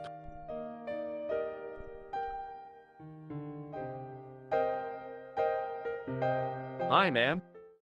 Hello, George!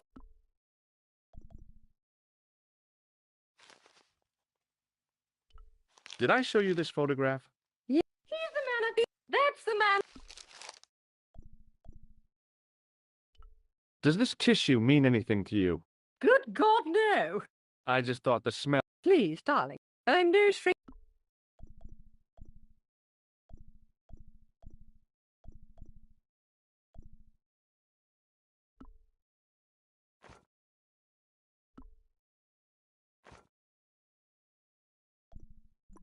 I have to go, ma'am.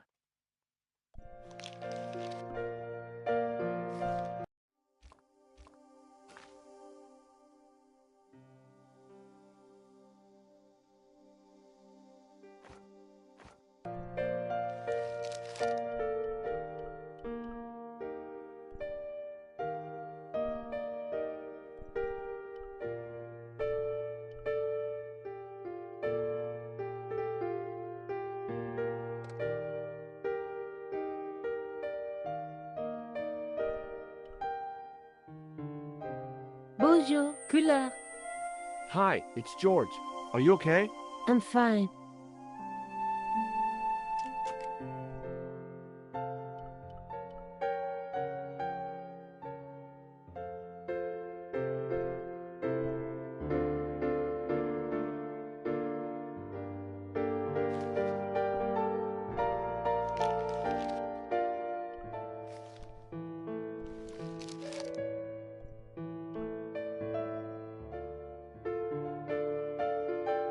What now, monsieur?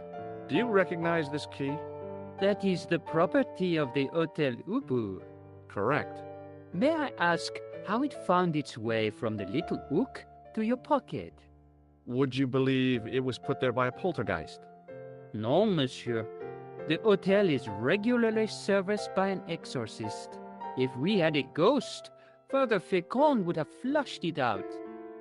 I suppose you want the key back. Not especiellement. The room is vacant. Since you are so determined to conduct your little investigation, I won't stop you.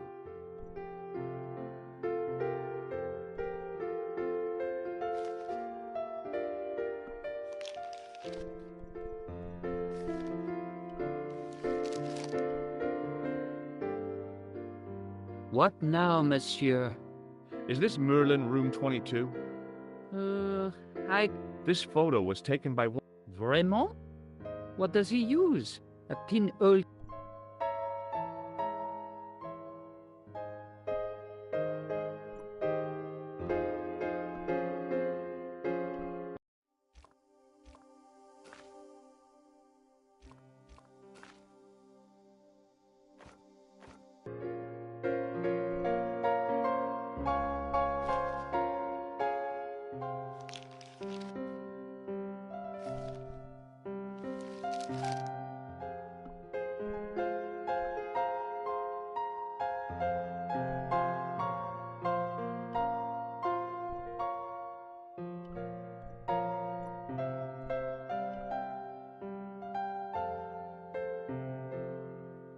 Hi, ma'am.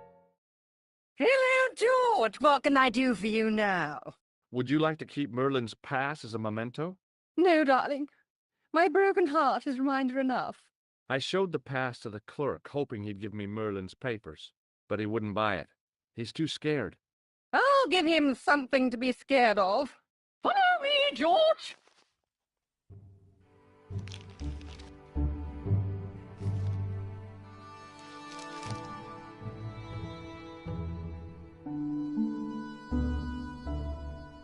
Did you place a package from Merlin in the hotel safe? I did, madame. And did my friend here show you Merlin's identification?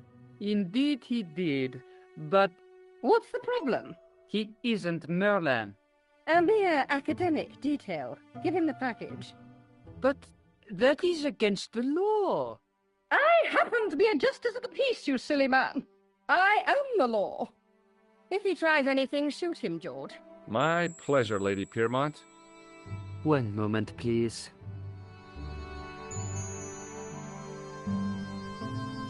You know, I haven't enjoyed myself this much since Greenham Common. I don't know what I would have done without you, Lady Piermont. Voilà, monsieur. Le manuscrit de Monsieur Merlin. Thanks. How satisfying. An Anglo-American alliance that actually worked. The clerk had given me a tightly rolled sheet of parchment. I decided not to unroll it until I was safely back in Nico's apartment.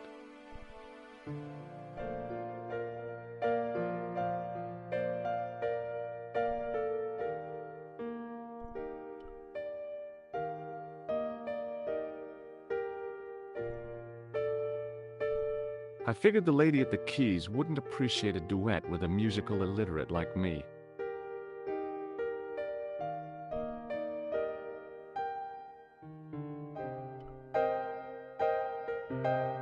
Hi, ma'am. Hello, George. What can I do for you now?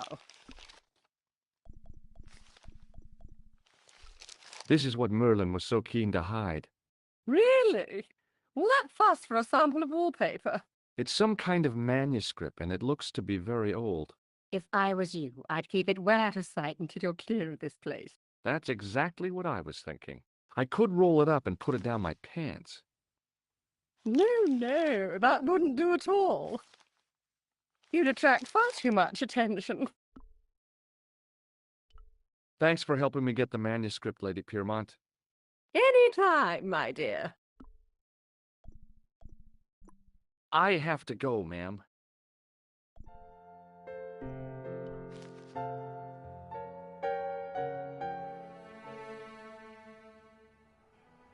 Hold it right there. Search him again, Flap.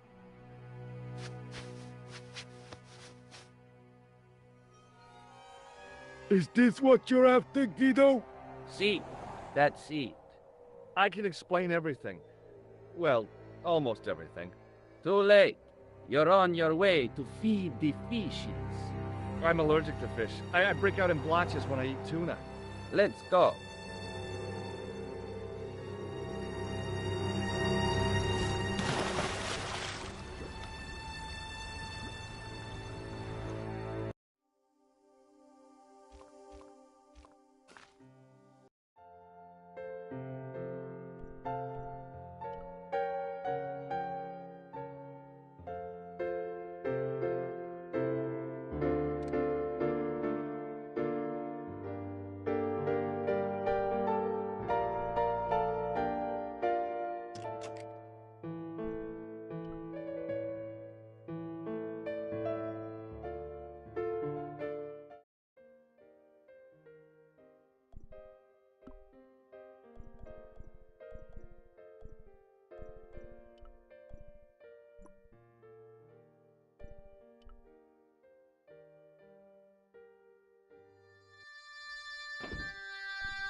No way.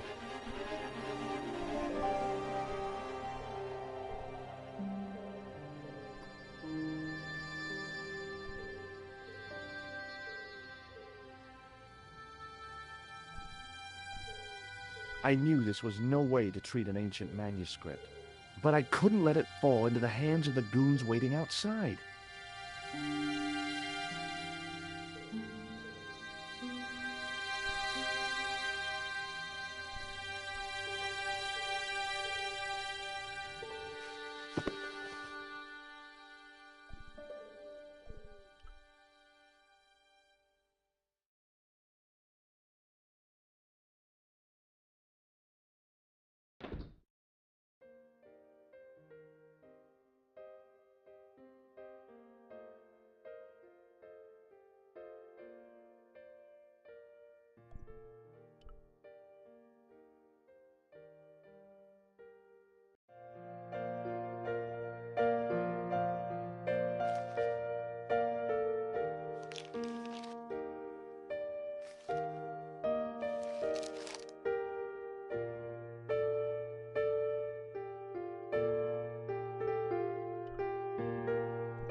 Hold it right there.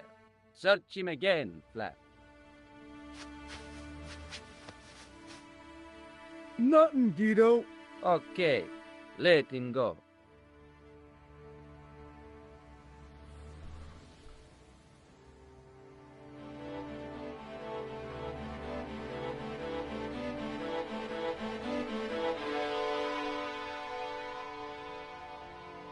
If the manuscript was what Flap and Guido were after, they were going to be disappointed.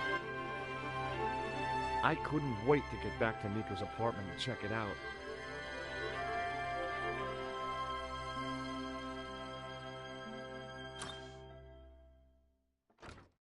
You're just not going to believe what I found.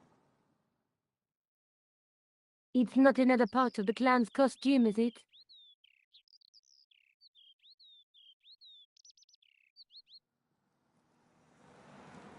It's a medieval manuscript. Khan left it in the safe at the U-Boot. It's incredible. Is this what he took from Plantark? It could be, which means it's worth enough to kill for. Look there, two guys on the same horse. Oh, yeah. Maybe they couldn't afford one each. What of it? Have you ever heard of the Knights Templar? Their official seal was an image of two knights sharing a horse. Whatever this manuscript means, it's connected with the Templars. How come you know about these knights? I learned about them while writing an article on the Crusades. This guy, named Hughes de Payen, arrived one day at the court of King of Jerusalem. He offered to protect the Christian pilgrims from the displaced Muslim armies. The king would be able to guarantee safe transit to Christians in the Holy Land. Safer journeys meant more pilgrims, and pilgrims meant trade and wealth. The Templars proved invaluable to the king as a mercenary army. It was said that they never asked how many the enemy numbered, just where they were. And as the years went by, the Templars grew in wealth and numbers. They were so rich, even kings came to them for loans, but at the height of their power, they fell foul of the King of France. He rounded them up and turned them over to the Inquisition. Thousands of Templars were subject to torture and confessed to heresy. Of course, at the hands of the Inquisition, there wasn't much they wouldn't confess to. The last Grand Master Jacques de Molay was burned alive. But the treasure of the Knights Templar was never found.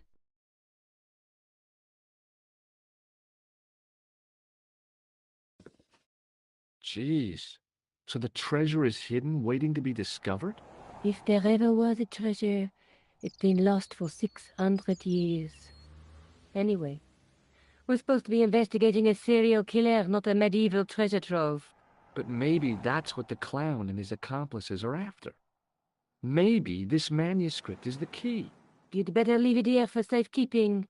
Think about it, George. One guy's already died for it, as you said yourself. Besides, that parchment is fragile. Okay, I'm convinced. You keep hold of it. Let's take another look at the manuscript. Let's face it, we need help, George. Someone who knows about these things. Who do you suggest? Indiana Jones? I know a guy who specializes in medieval studies. His name is Lobino. Huh. Some stuffy old fossil who gets horny over ancient relics, I suppose. So funny. Andre isn't the stereotypical professor you have in mind. Where can I find this Lobino guy? At the Kroon Museum. I'll give you the address. There's a woman looking at her reflection in a mirror, but the reflection has 3 hideous faces. She reminds me of the Wicked Queen in Snow White. She was the one who said mirror, mirror on the wall, wasn't she? She made me cry so much when I was a kid. Mom carried me out of the movie theater. She didn't frighten me in the least. Like I said, I was only a kid. I didn't like the crocodile in Peter Pan either. A knight with a crystal ball. Now, there's something written on the scroll beside the knight. Yes, but it's written in Latin.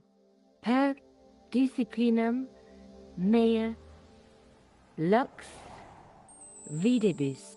By my teachings, you will see the light. You speak Latin? Where did you learn a trick like that? A trick? I studied law, okay? I can read Latin. My, you're touchy.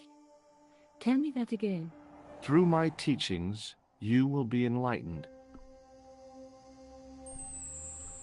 There's a guy working on a loom.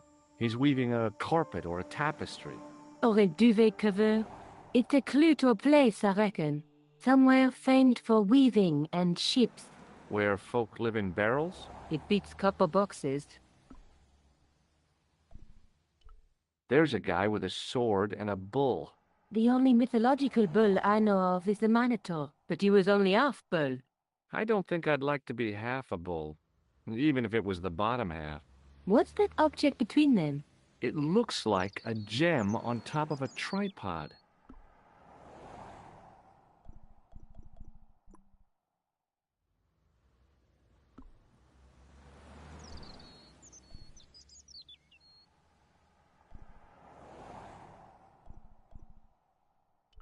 Let's take another look at the menu.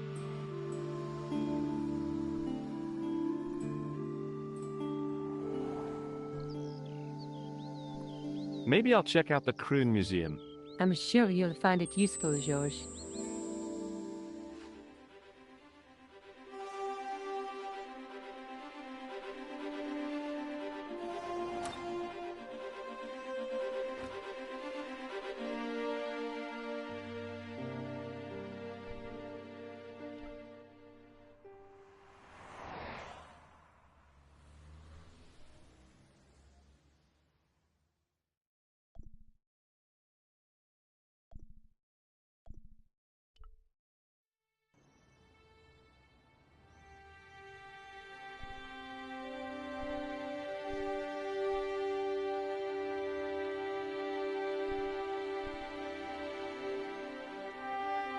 A real macho guy would have plunged straight into the spiky, scratchy bushes. Not me.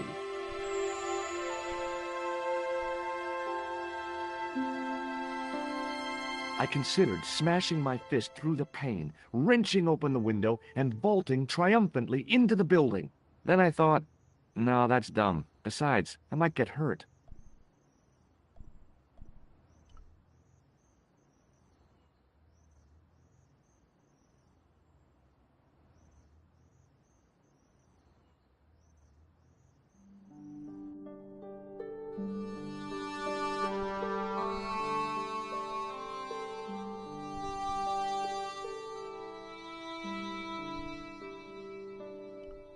Touching an object as rare and beautiful as that would have been the act of a barbarian.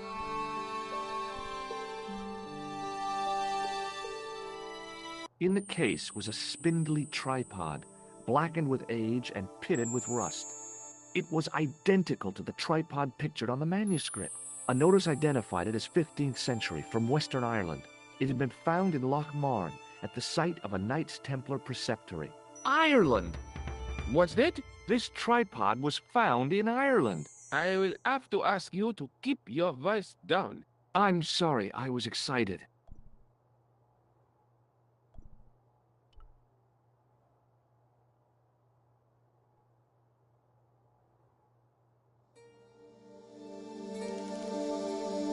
Leave it alone. That closet is over 3,000 years old. Closet? It's a sarcophagus.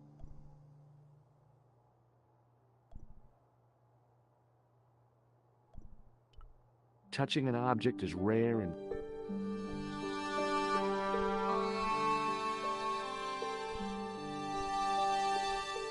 Pardon me. Oui, monsieur? Are you Lobineau? Oh, no. Fancy you mistaking me for him. No. I am the deputy custodian. But Lobineau does work here. Work? I wouldn't go so far as to call it that. He studies here most days, but as you can see for yourself, not today.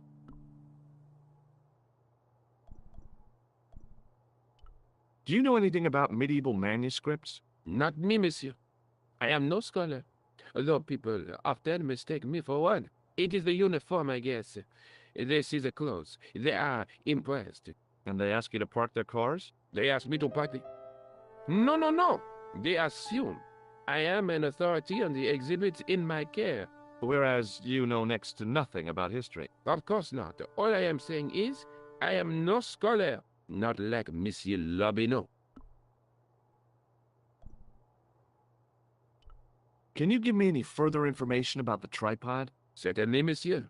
It's infamous. That tripod, that belonged to John Dee.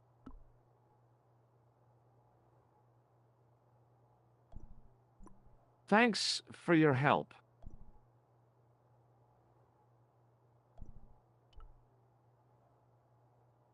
Watch out! You'll have that down on top of us!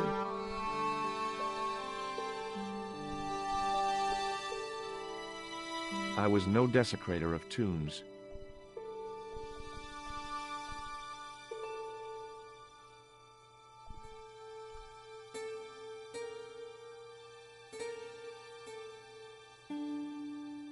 Attention! Please do not open the window, monsieur.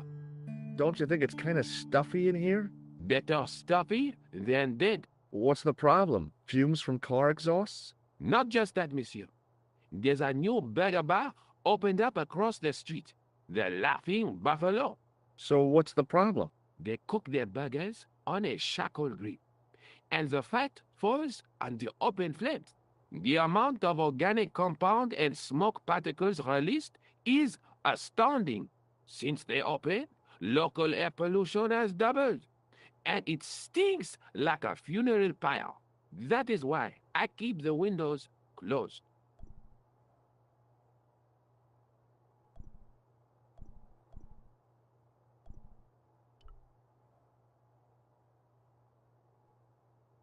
I tried to sneak my hand inside while the guard wasn't looking, but the case was locked. I tried to raise the glass cover of the case, but it didn't budge. I tried to sneak my hand inside while the guard wasn't looking, but the case was locked.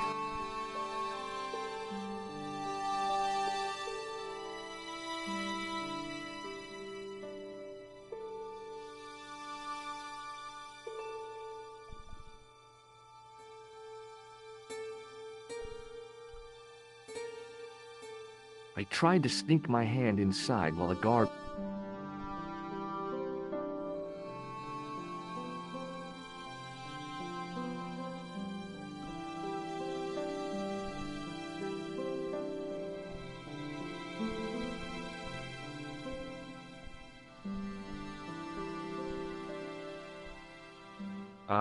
that is...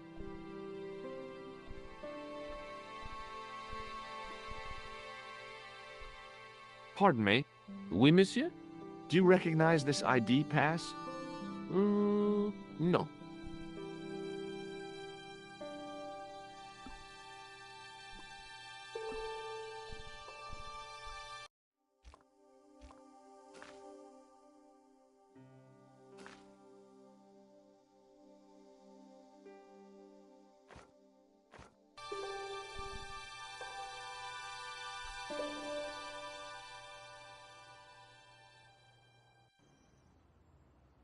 The tripod was definitely the one on the manuscript. The Templar connection confirmed it. I was tempted to go to Ireland to check it out.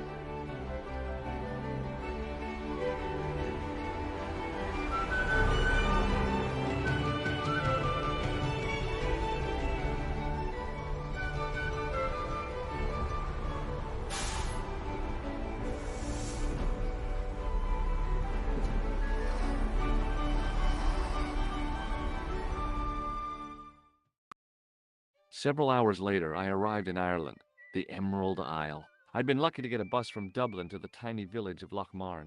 On the way out, the driver told me there was only one service a day.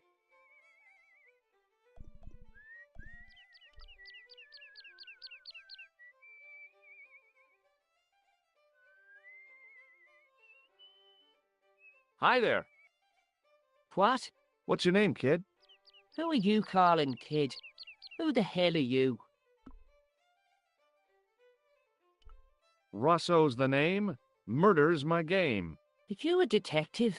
Let's just say I'm here to find the truth. Cool. Just like on the telly. Cut the crap and tell me your name. Liam McGuire.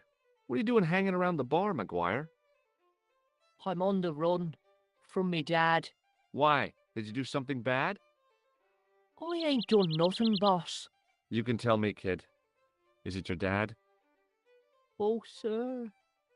He drinks every last penny down his evil throat. And there's me poor old mother, bedridden and dying of presumption. I tried to buy her medicine. Chopped firewood for Father Mahoney till me fingers bled. The old skinflint cheated me too. But I took the pennies he gave me back home. Look, Ma, says I, see what your darling son has earned with his own sweat and blood. When suddenly, me dad appears and grabs the loot. I'm off to Dublin heavy drinking, says he.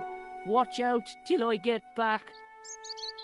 That's why I runned away. Something in the grin on his face told me he wasn't being strictly truthful. Compared to him, Huckleberry Finn was a candidate for Altar Boy of the Year. What can you tell me about the castle, McGuire? What do you want to know? Well, can I get inside? No, it's locked up. Does anyone live there? No, only... What? Oh, nothing. Have you ever seen this man before? What a slimy character. No, I never seed him.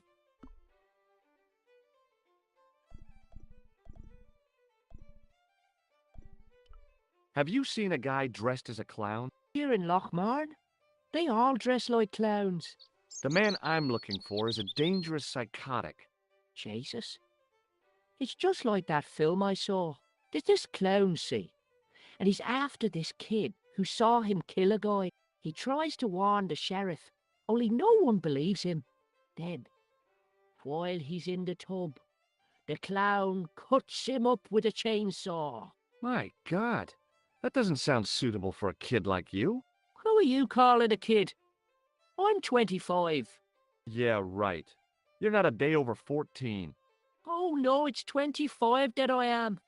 Married with a car and 3 kids. 10 kids if you count the wives. You know something about the castle you're not telling me, don't you? No, What is it you're covering up? Is it something you're scared of? I ain't scared of nothing.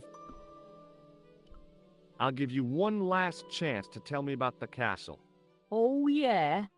And what if I don't? Then I'm taking you back to school. Oh, there's a ghost. It's called the Phantom of Loch Man.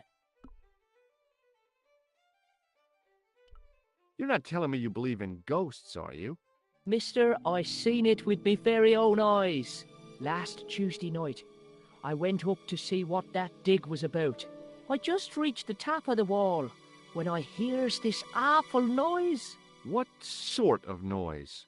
A horrible snuffling and snorting, like O'Brien's pig, only worst. It was coming from inside the castle. Did you find out what was making the noise in the castle? No fear. I just sat there on the wall like Humpty Dumpty. The moon was cracked and greasy like an old dinner plate. The yard was full of shadows. I could have been hiding anything. I would have gone home, but my legs had lost their stuffing. Did you get to see the ghost? Indeed I did.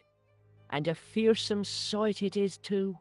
I sat on my arse, waited while the moon went down. Then out it comes from the shadows, all grey and tattered and hunched over like an old bent willow. Then I hears this spluttering and splashing and horrible laughter in the dark. I was so scared. Why, I fell off the bloody wall. I'm sure there's a rational explanation for what you saw at the castle. There is. The bloody place is haunted. See you later, kid. Okay, mister.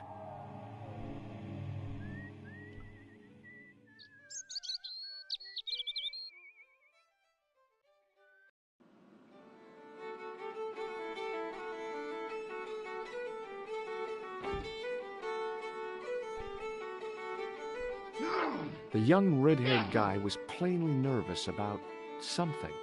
Perhaps he felt threatened by the presence of a handsome dude like me. I'd been taught not to judge people by their appearance or their clothes or the length of their hair. Nobody ever said anything about runny noses.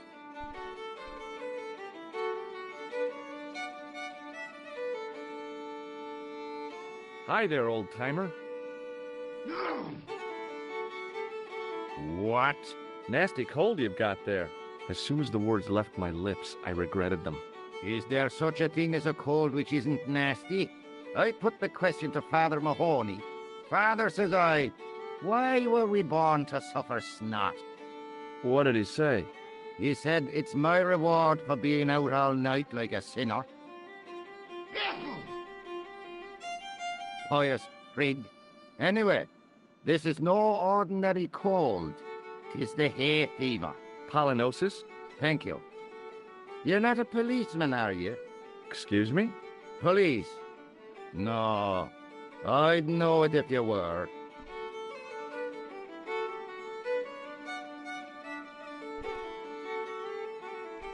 Can I buy you a beer? Very kind, I'm sure. But I don't drink the stuff Leary sells. What's wrong with it? I've seen what it can do. Can you tell me how to get into the castle? Don't even think about it, me bucko. Lochmarn Castle is haunted. That's what the kid outside told me, but I don't believe it. Then you're a fool. Have you ever seen the ghost? To be sure. With me very own eyes. Can you describe the ghost? It was horrible. A wee stunted beast, long beak, straggly, flappy wings. Are you sure it wasn't a wild animal? A rabbit or a skunk or something? Skunk? In Lochmarn? That'll be the day. No, that was a ghost, to be sure. I think I know what you saw on the castle wall. I know what I saw. I don't think so. It was the kid, McGuire. What? He was up on the wall last Tuesday night. He thought you were the Phantom of Lochmarn. Oh! Ghosts don't bother me. I still want to visit that castle. You can't. It's not open to the public. There's no one around to stop me, is there? That's right. Nothing human, anyhow. I'll see you later.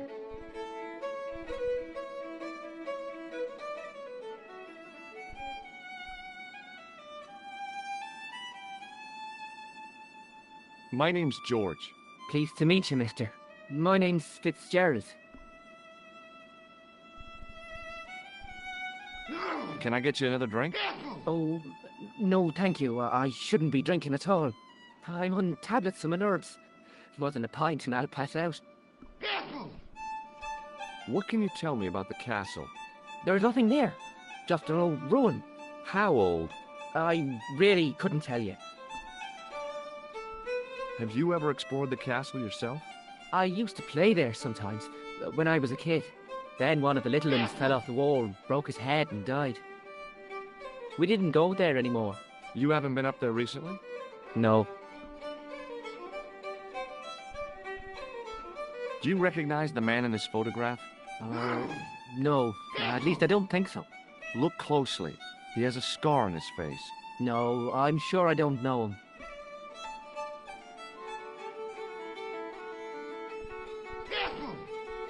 Does this matchbook mean anything to you? No. See you later.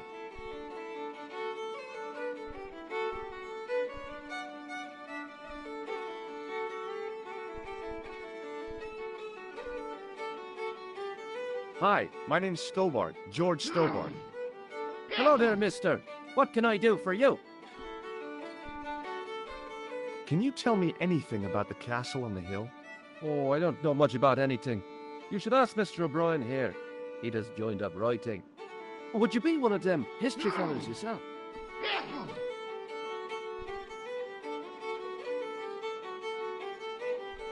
That's right, Professor Stobart, Miskatonic University. You're an archaeologist, and you're asking us about the castle. Excuse me, Mr. O'Brien. The gentleman was talking to me.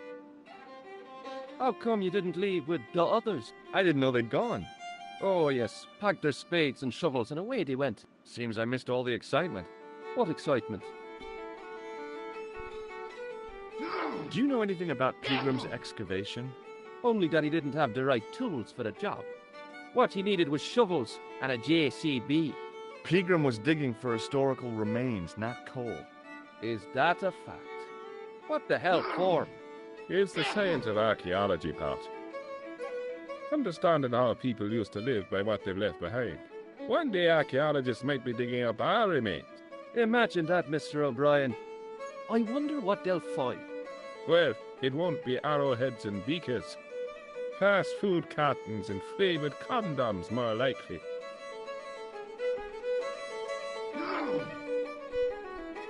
Is it true that Pilgrim found a valuable gem?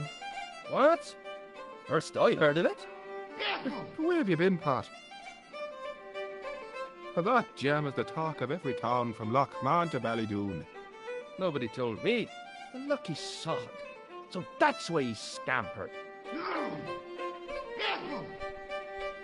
Did anyone from the village work at Pilgrim's dig?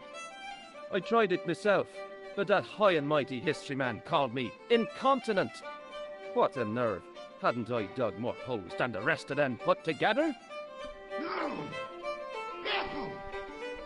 Do you recognize the man in this photograph? It's a handsome mug on that fella, to be sure. Is he a film star? Don't be fooled. This is the face of a psychopathic killer. No. Well, there's one in the eye for me and my men.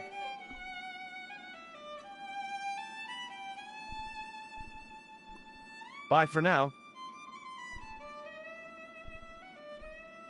Top of the morning to you. I beg your pardon. Well, that's what you Irish say, isn't it? Do you want something? Or are you just flaunting your xenophobia? Well, I was trying to be sociable. Is it a room you're after? No, thank you. I don't plan to stay too long. Who does? Most folk take one look at Loch Marden and jump back on the bus. Have you served any, clowns recently? No. You're the first today. Seriously, I'm looking for a man dressed in a clown costume. Would he be having a little white dog with a black patch over the eye? I shouldn't think so. What can you tell me about the castle? You're the second person to ask me that today. I don't know anything about the castle. It's only an old ruin anyway. Who else was asking about the castle? He said he was a reporter. He was asking about the little people. I could have told him a tale or two about the little people. He might have paid me to hear what he wanted me to say. Anyway, I chucked him out on his arse. Good for you, Mick. That's the way to deal with journalists.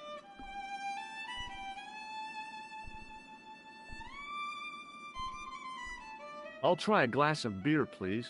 Is this your first pint of real ale? Well, I guess so. What's real ale, anyhow? Beer that's brewed from natural ingredients to traditional methods. It shouldn't be kept under pressure or refrigerated. And finally, it should have a good body and distinctive character. In other words, it's flat and worn with bits in, and it makes you fall over.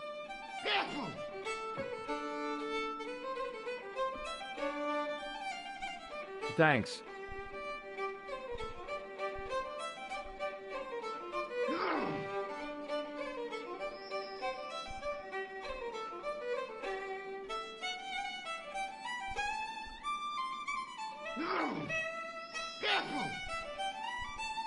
Excuse me. Yes, sir? May I have another beer, please? Certainly, sir. Same again? Yeah, please. How is this stuff made? That's the secret of the master brewer, sir.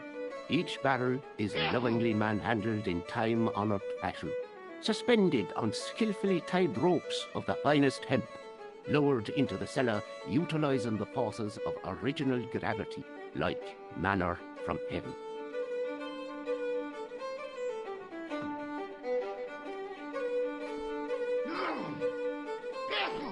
Thanks.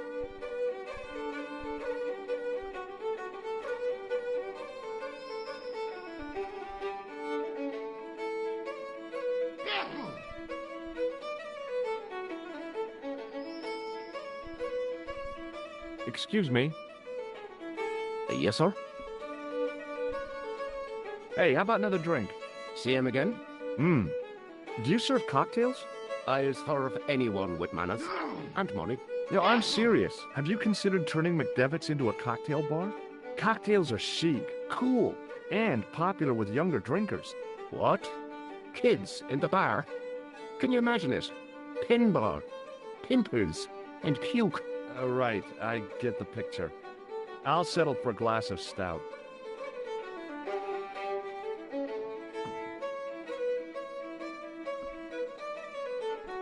Thanks.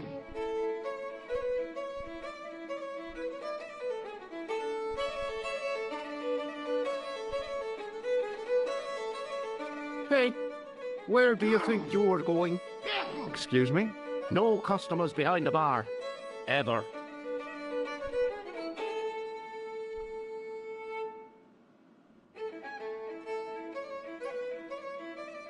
The man's arm lay across the towel, preventing me from moving it. As the man raised his arm to drink, I snatched the towel away.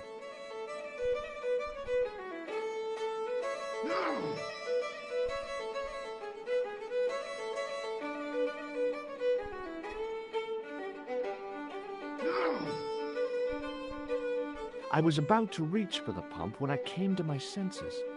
A rash move like that in a strange country with strange customs could be my last.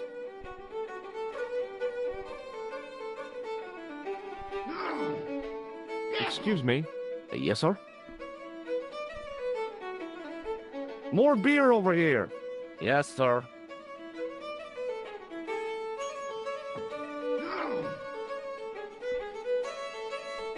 Thanks.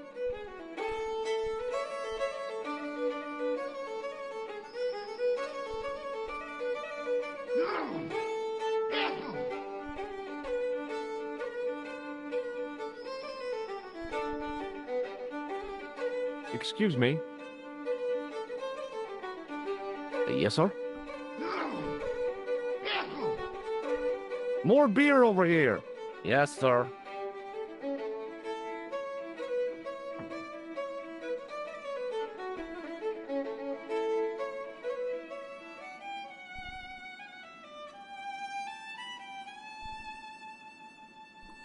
Thanks.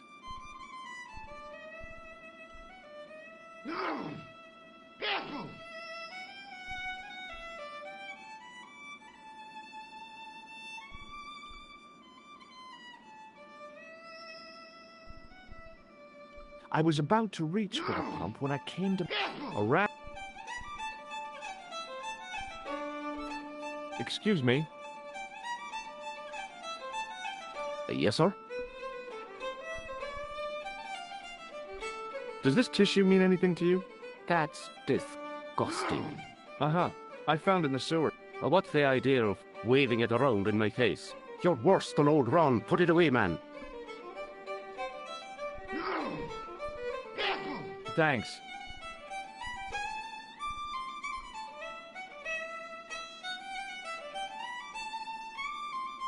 Hello again.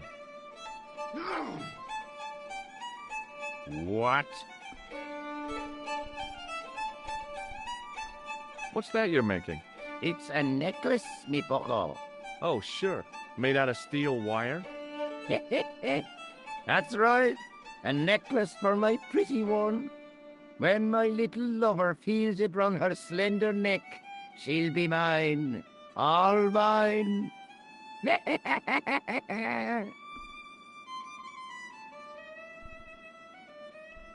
You could make use of this tissue. Never use them. Those things are unhygienic.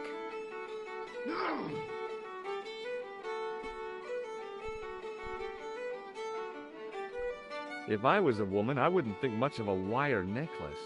It's not made for a woman. I've got my sights on tastier dishes than women. Flesh as smooth and tender as a maiden. Bones as soft and white as a newborn babe's. Rabbit, lad. That's what gets my juices flowing.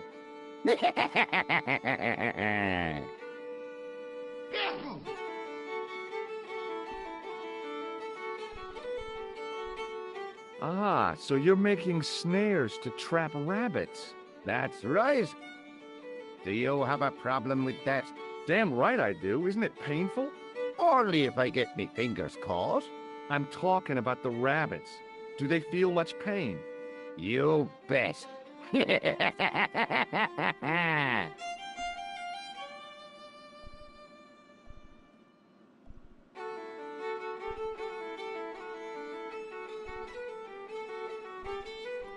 I'll see you later.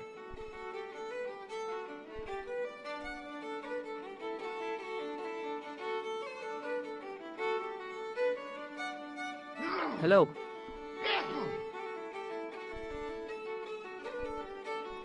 Sorry to bother you.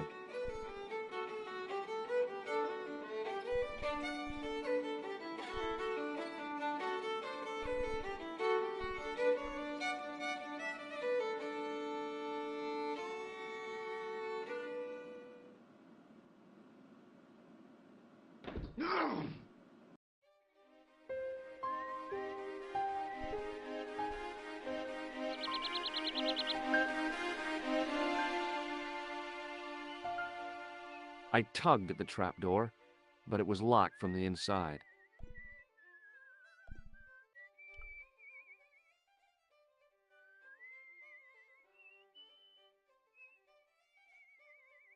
I took hold of the grating and pulled hard, but it didn't move.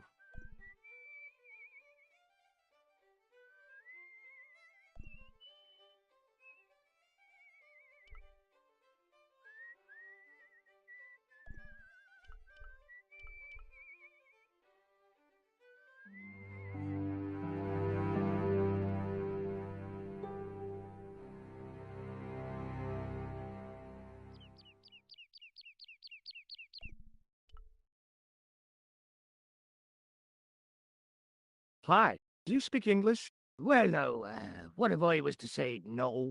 An implication of cognizance shrouded in denial. A pretty poser of a paradox indeed. I gave him the look I'd perfected when I was 12 and was going to be the greatest hypnotist of all time. It was a killer. Are you attempting to hypnotize me, or is it the constipation you're suffering? I was a little out of practice. What can you tell me about the castle? Not much, I'm sorry to say. Most of its history is long forgotten. Ah, but if these old stones could only speak, what stories they'd tell. Stories to make your toes curl and your blood run cold. You know, this castle is said to be over 600 years old. Who built the castle? Mad Phelan, the first lord of Lochmarn. Well, I say lord, but actually he was little more than a village chieftain. He built his castle from the remains of the Templar preceptory. Where was the site of the Templar preceptory? Right here on Temple Hill. Phelan built right on top of the old wall. It's said that deep beneath these walls there's a Templar chapel.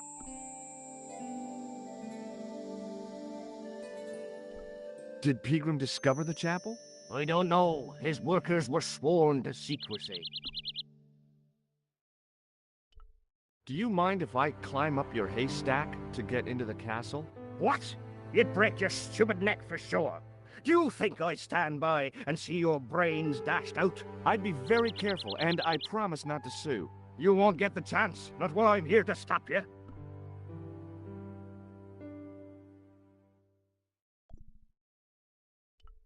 Good book? A book? It's a passport to a world of fantasy and imagination. Yeah, what's the title? Creative Shelving for Beginners, the 1978 edition. What's so cool about home improvement? There's nothing like it. The resinous autumnal aroma of seasoned wood, the rhythmic rasp of the plate. Ah, no wonder our Lord came to earth as the son of a humble carpenter. I bet he was a wizard with a chisel and a length or two before. Surely the betrayal of Christ's adoptive family as humble artisans is a symbolic metaphor. I don't know about that, but I know they were carpenters. Haven't you read the book? Well, no. But I have seen The Greatest Story Ever Told, and I don't recall Jesus putting up any shelves.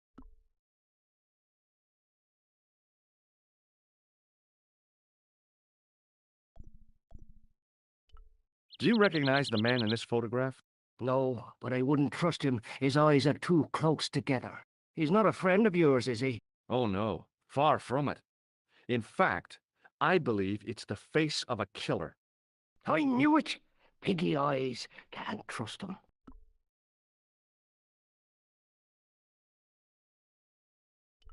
Do you recognize... I already told you. I have to go now.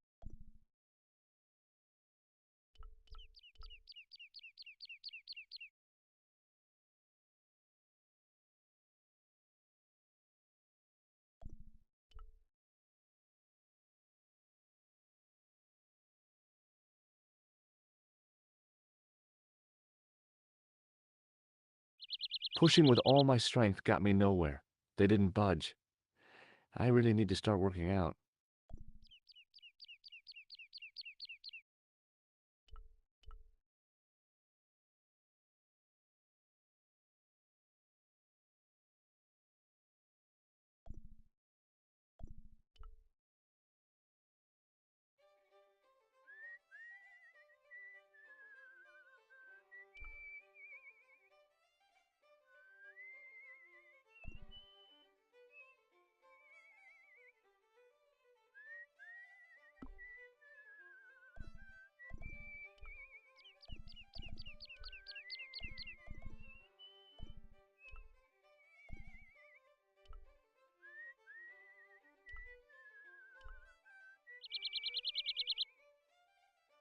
I considered tying the towel to the grating, but it seemed pointless.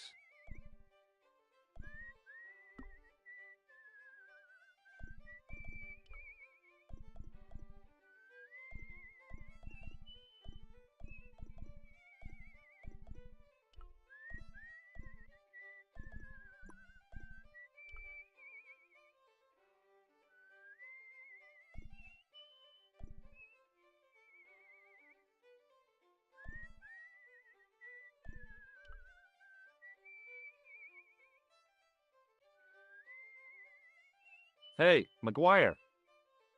What do you want to know?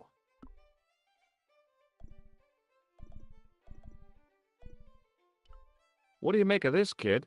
Hey, that's one of Leary's towels. He'll skin you alive. That old windbag doesn't scare me. Anyhow, I'm only borrowing it. You're pretty cool, mister. For an old guy. See you later, kid. Okay, mister.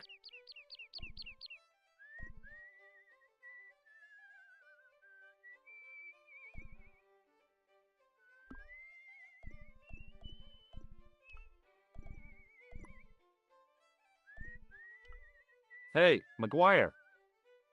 What do you want to know? Give me your hand. Get lost. Oh, come on. I just want to show you a little trick.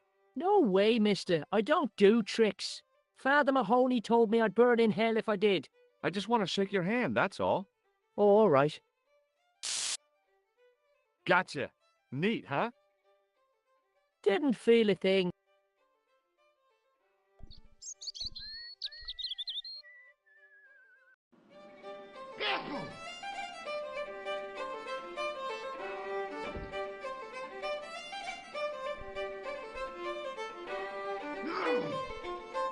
Hello.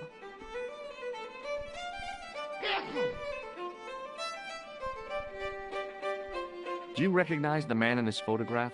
No, I'm sure I don't know him. Ever seen this towel before? Doesn't it belong on the bar? Very observant, Fitzgerald. Shake my hand. It's a trick, isn't it? Damn it, you're right. I can't seem to fool anyone.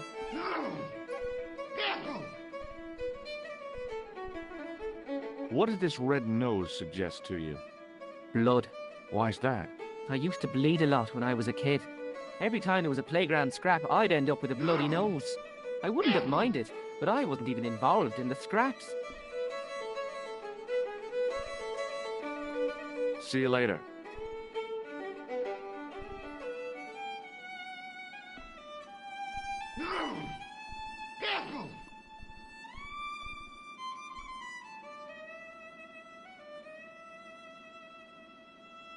Excuse me. Yes, sir? Do you recognize the name on this card? No. Should I? Nah, it was a long shot. Hey! Hello there again, mister. Oh, nothing really.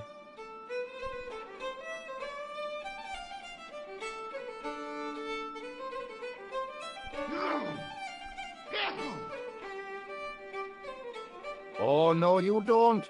Okay, I'm sorry.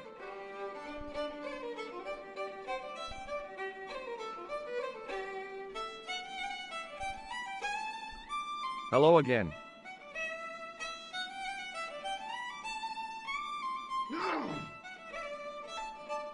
What? Could you use this towel? I could, but it wouldn't be much use for anything else.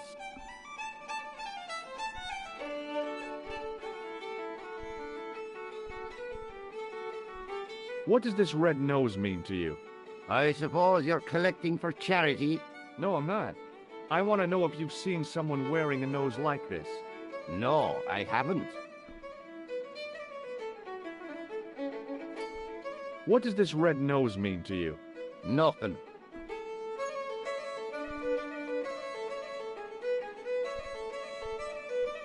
I'll see you later.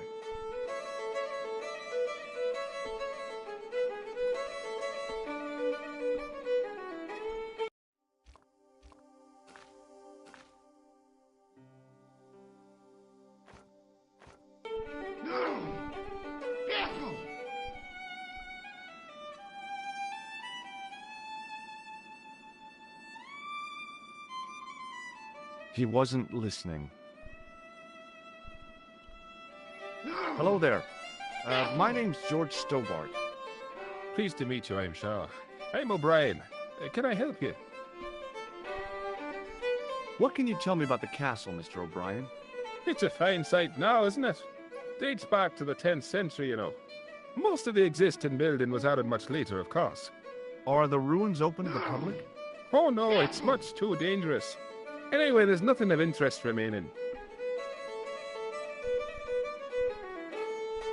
Can you tell me about the tripod which was found at the castle?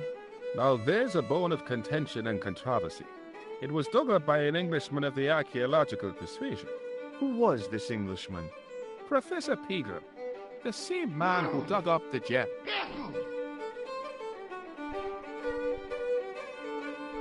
Do you know where I can find Pegram?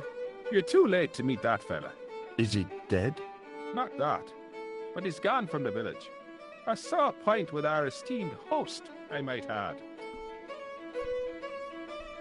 Why has Pegram's departure upset the landlord? He's lost a paying guest, that's why. More than that, there's the question of an unsettled bill. Poor Michael's seen red over the business, and I don't blame him. Can you tell me more about the landlord? Mick Leary? He's what you call a would-be sophisticate. The trouble is, his idea of sophistication extends as far as putting paper in the lavatory. I never worked out why he did that. It's much too dark in there to read. That's true. Have you ever run your hand over the back of the door? The graffiti is written in Braille. Do you know where Pegram has gone? I'm sorry, but I don't. He upped anchor in the dark and shipped out before the dawn. Why did he do that? Who knows? A guilty conscience or a secret assignation. Whatever the reason, he'll not be missed in Lochmar. Maybe now the fuss about the gem has died down, we can get back to normal. What can you tell me about the gem which Pegram found? Now there's a gem which should never have been taken. A man would have to be full of greed to covet that stone. What's your interest in the jewel? You're not a reporter, are you? Oh no. Thank the Lord for that. Have you heard of the Phantom? More than that. I've seen it. And let me tell you, it's a dreadful spectacle. So it's not just a local legend. There really is a Phantom of Lochmar. Oh no. I was talking about the Phantom of the Opera. Goodbye for now.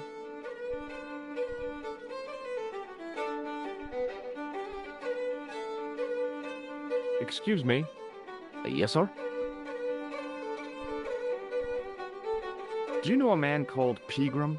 Indeed I do. Are you a friend of his, by any chance?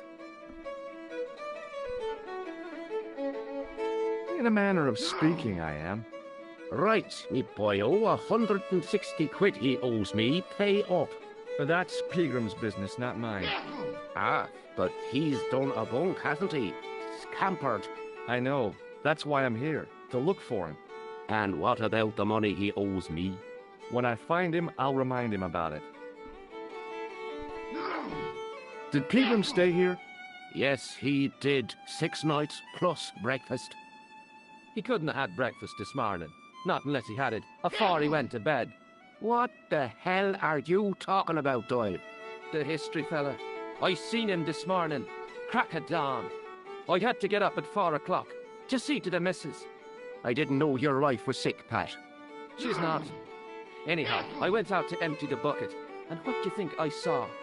For the love of God, Doyle, get to the point. It was the history man, heading out to the village, on a bicycle.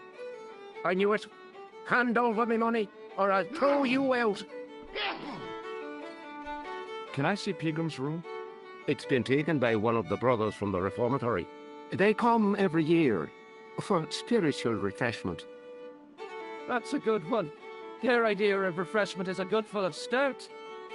I wouldn't want to disturb a man of God, especially not a big fella from the bad boys' home. I don't blame you, Mick.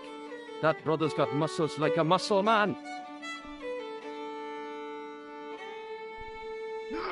A glass of beer, please. Don't change the subject. Are you going to pay me Pegram's rent or not? No way. Listen, I'm not really his friend. I've never even met the guy. But I need to find Pegram urgently. I think his life is in danger. Damn right it is. Excuse me for butting in, Michael, but I think the young fella's telling the truth. I'm sorry I bit your head off, sir. That's okay, I understand. I guess. More beer over here! Yes, sir.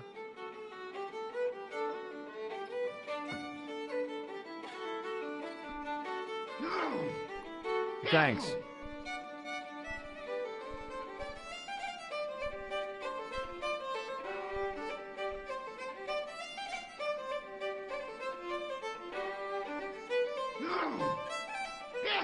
Get out.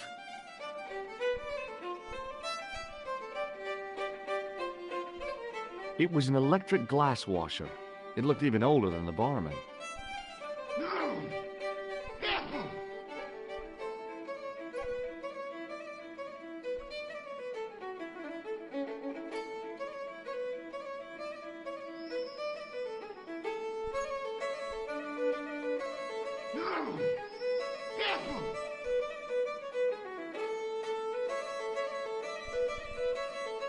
Excuse me. Yes, sir? Are you sure you don't recognize this? I told you, no. Thanks.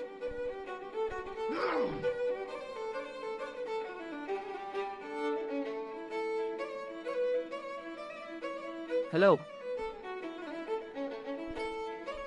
Do you know Professor Pegram?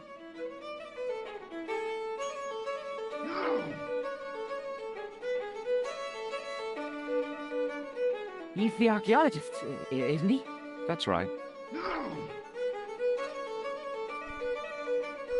Did you work at Professor Pegram's dig? What gave you that idea? Have you heard about the gem which Pegram found? I heard a rumor, but you can't believe everything you hear or see, can you? Where can I find Professor Pegram? I heard he's gone fishing. I don't know where.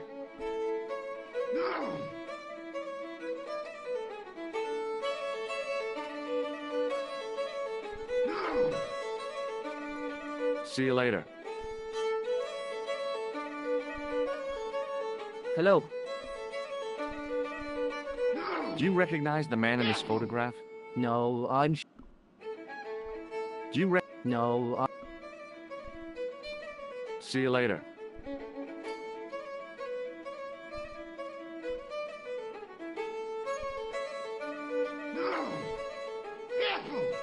As soon as the old guy looked away, I grabbed this piece of wire.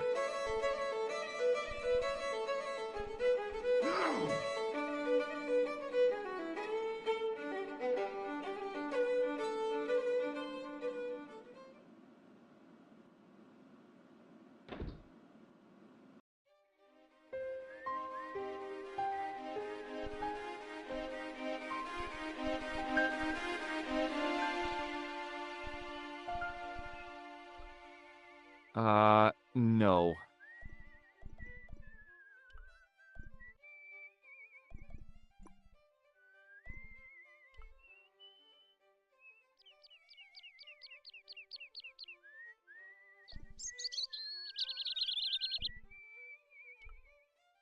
The drain was covered with an iron grating, through which I could hear the rush and surge of running water.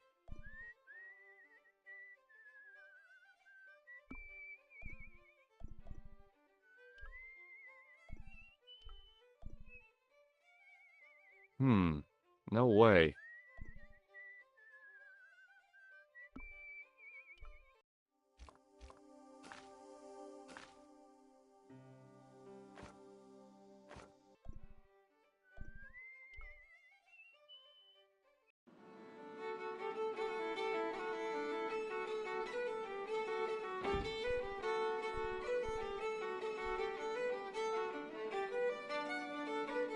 Hey! Hello there again, mister. Do you remember seeing Sean Fitzgerald at the dig? Let me see now. I think me brain box needs a spot of lubrication. Can I buy you a drink? You most certainly can. Give me a drink for my friend here. Who, Doyle? Has he conned you into buying for him? Shame on you, Patrick. Same again. Just a point this time, Michael. 1 point of brown coming up.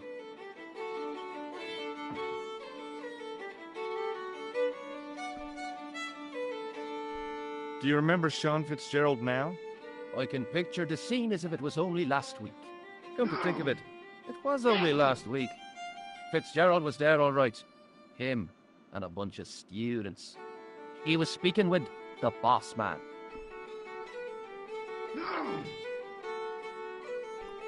Bye for now.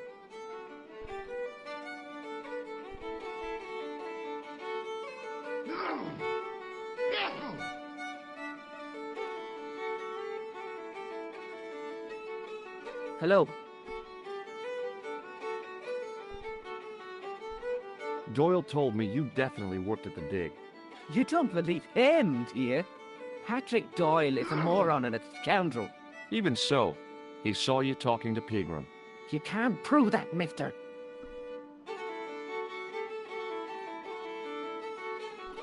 See you later.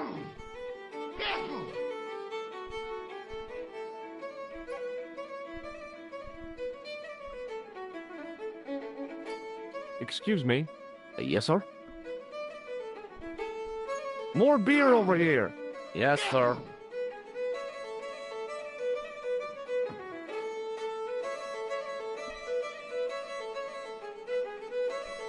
Thanks.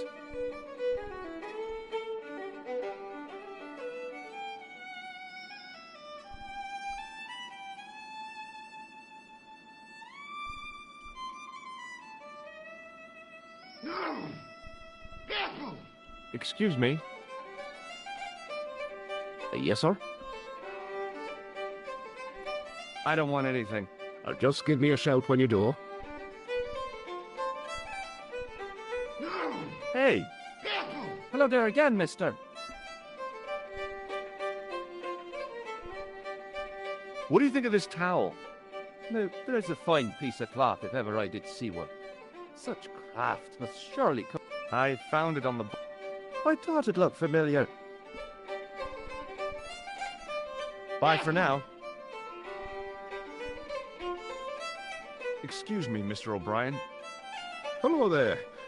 What now? What do you make of this piece of wire? It looks ordinary enough to me. What do you make of this piece? It looks ordinary enough to me.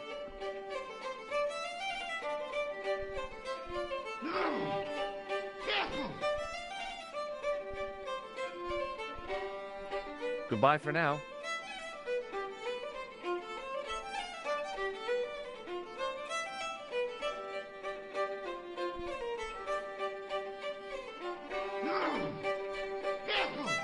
Hello. Do you recognize the man in this photograph? No, I'm sure. What did this red nose suggest to you? Nothing.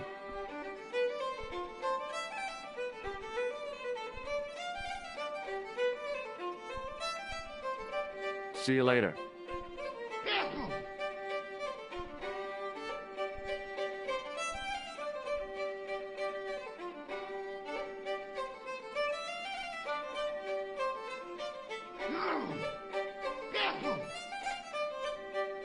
Get out.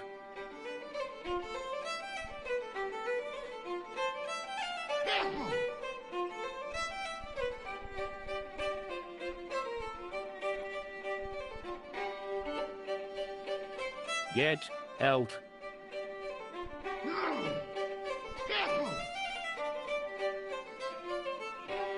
Hello again. What? Do you know Pegram, the archaeologist? That's the scrawny fellow who was poking around at the castle, isn't it? No, I don't know him. Were you aware that Pegram was conducting an archaeological dig?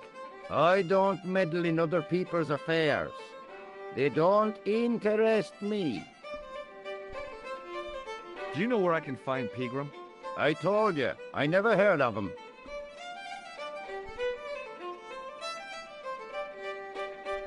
You could make use of this tissue.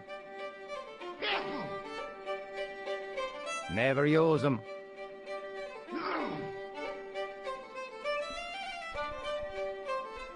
What does this red nose mean to you? Nothing. Take a look at this ID card. Take a look. Oh, yes. Little plastic picture. I don't suppose it means anything to you, does it? No. Take a look at this ID card. Take a look at this. I don't know anything about it. I'll see you later.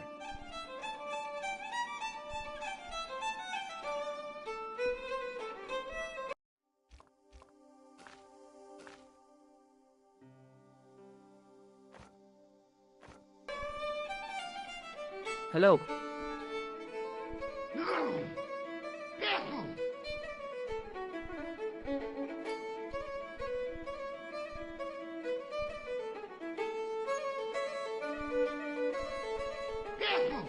Does this matchbook mean it? No. See you later.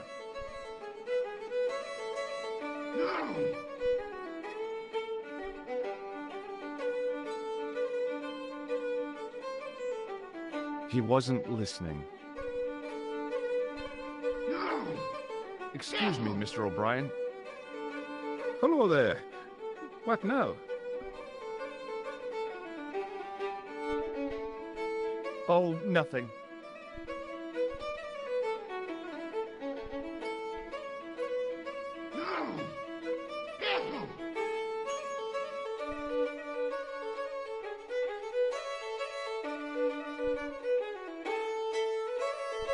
No point in phoning that guy again. Hello? Couleur. J'écoute. Nico? Who is this? It's me, George. Oh, hello, George. Where are you? I'm in Ireland. Ireland? What are you doing there? It's a long story. Any signs of our friend the clown? You're kidding. You probably never even heard of Lochmarn.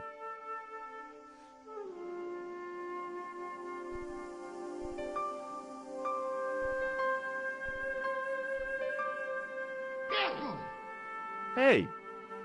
Hello there again, mister.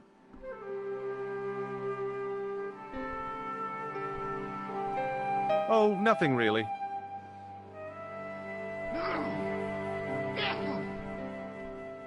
Excuse me. Yes, sir?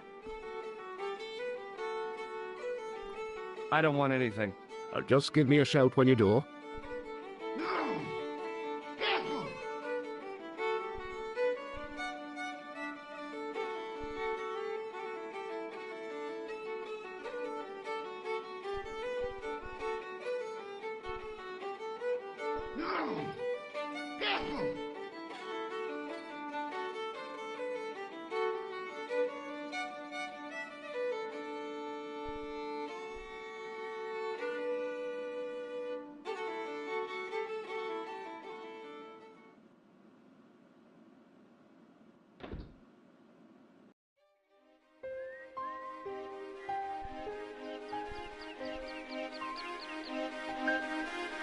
Hey, McGuire. What do you want to know? Do you know a man called Pegram? Can you describe him like on the telly in the cop shows? He's an English archaeologist. I know the man you mean if he's the one. Can you tell me where I'd find Pegram? No, I can't, 'cause he's not here now, but if I sees him, I'll ask him. Do you know what Pegram was doing in the castle? Digging for buried treasure. Jewels and gold and skeletons, like in the films. Do you know anything about Pegram's dig? He wouldn't let me anywhere near it. I offered to help, but he chased me off. I didn't want to see his smelly old hole anyhow. Did anyone from the village work at the dig? Pegram brought some students and bums with him. He reckoned no one in Lochmarn would know what to look for.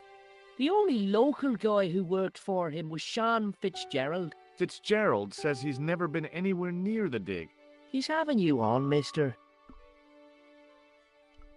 Are you sure Fitzgerald worked at the dig? Oh, yes. It was him, all right. Would I tell a lie? Well, he denies it.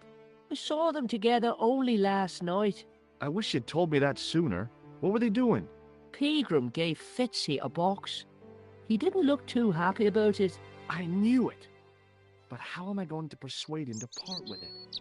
Break his fingers. No, I couldn't do that. I could. Thanks for the offer, kid, but I'll try a more subtle approach. Chinese burns? What's Fitzgerald scared of? Everything and everyone. So I shouldn't have any trouble getting him to talk. He's a pushover. But don't scare him too much. Try the soft touch. Butter him up a bit. I heard that Pegram had found a legendary gem. That's right. It's been the talk of Lochmarn all week. You haven't seen the gem, have you? Well, no. I reckon Pegram made off with it. If I was him, I'd go to Amsterdam, chop it up and sell it. He could be living the life of Riley instead of digging holes. See you later, kid. Okay, mister.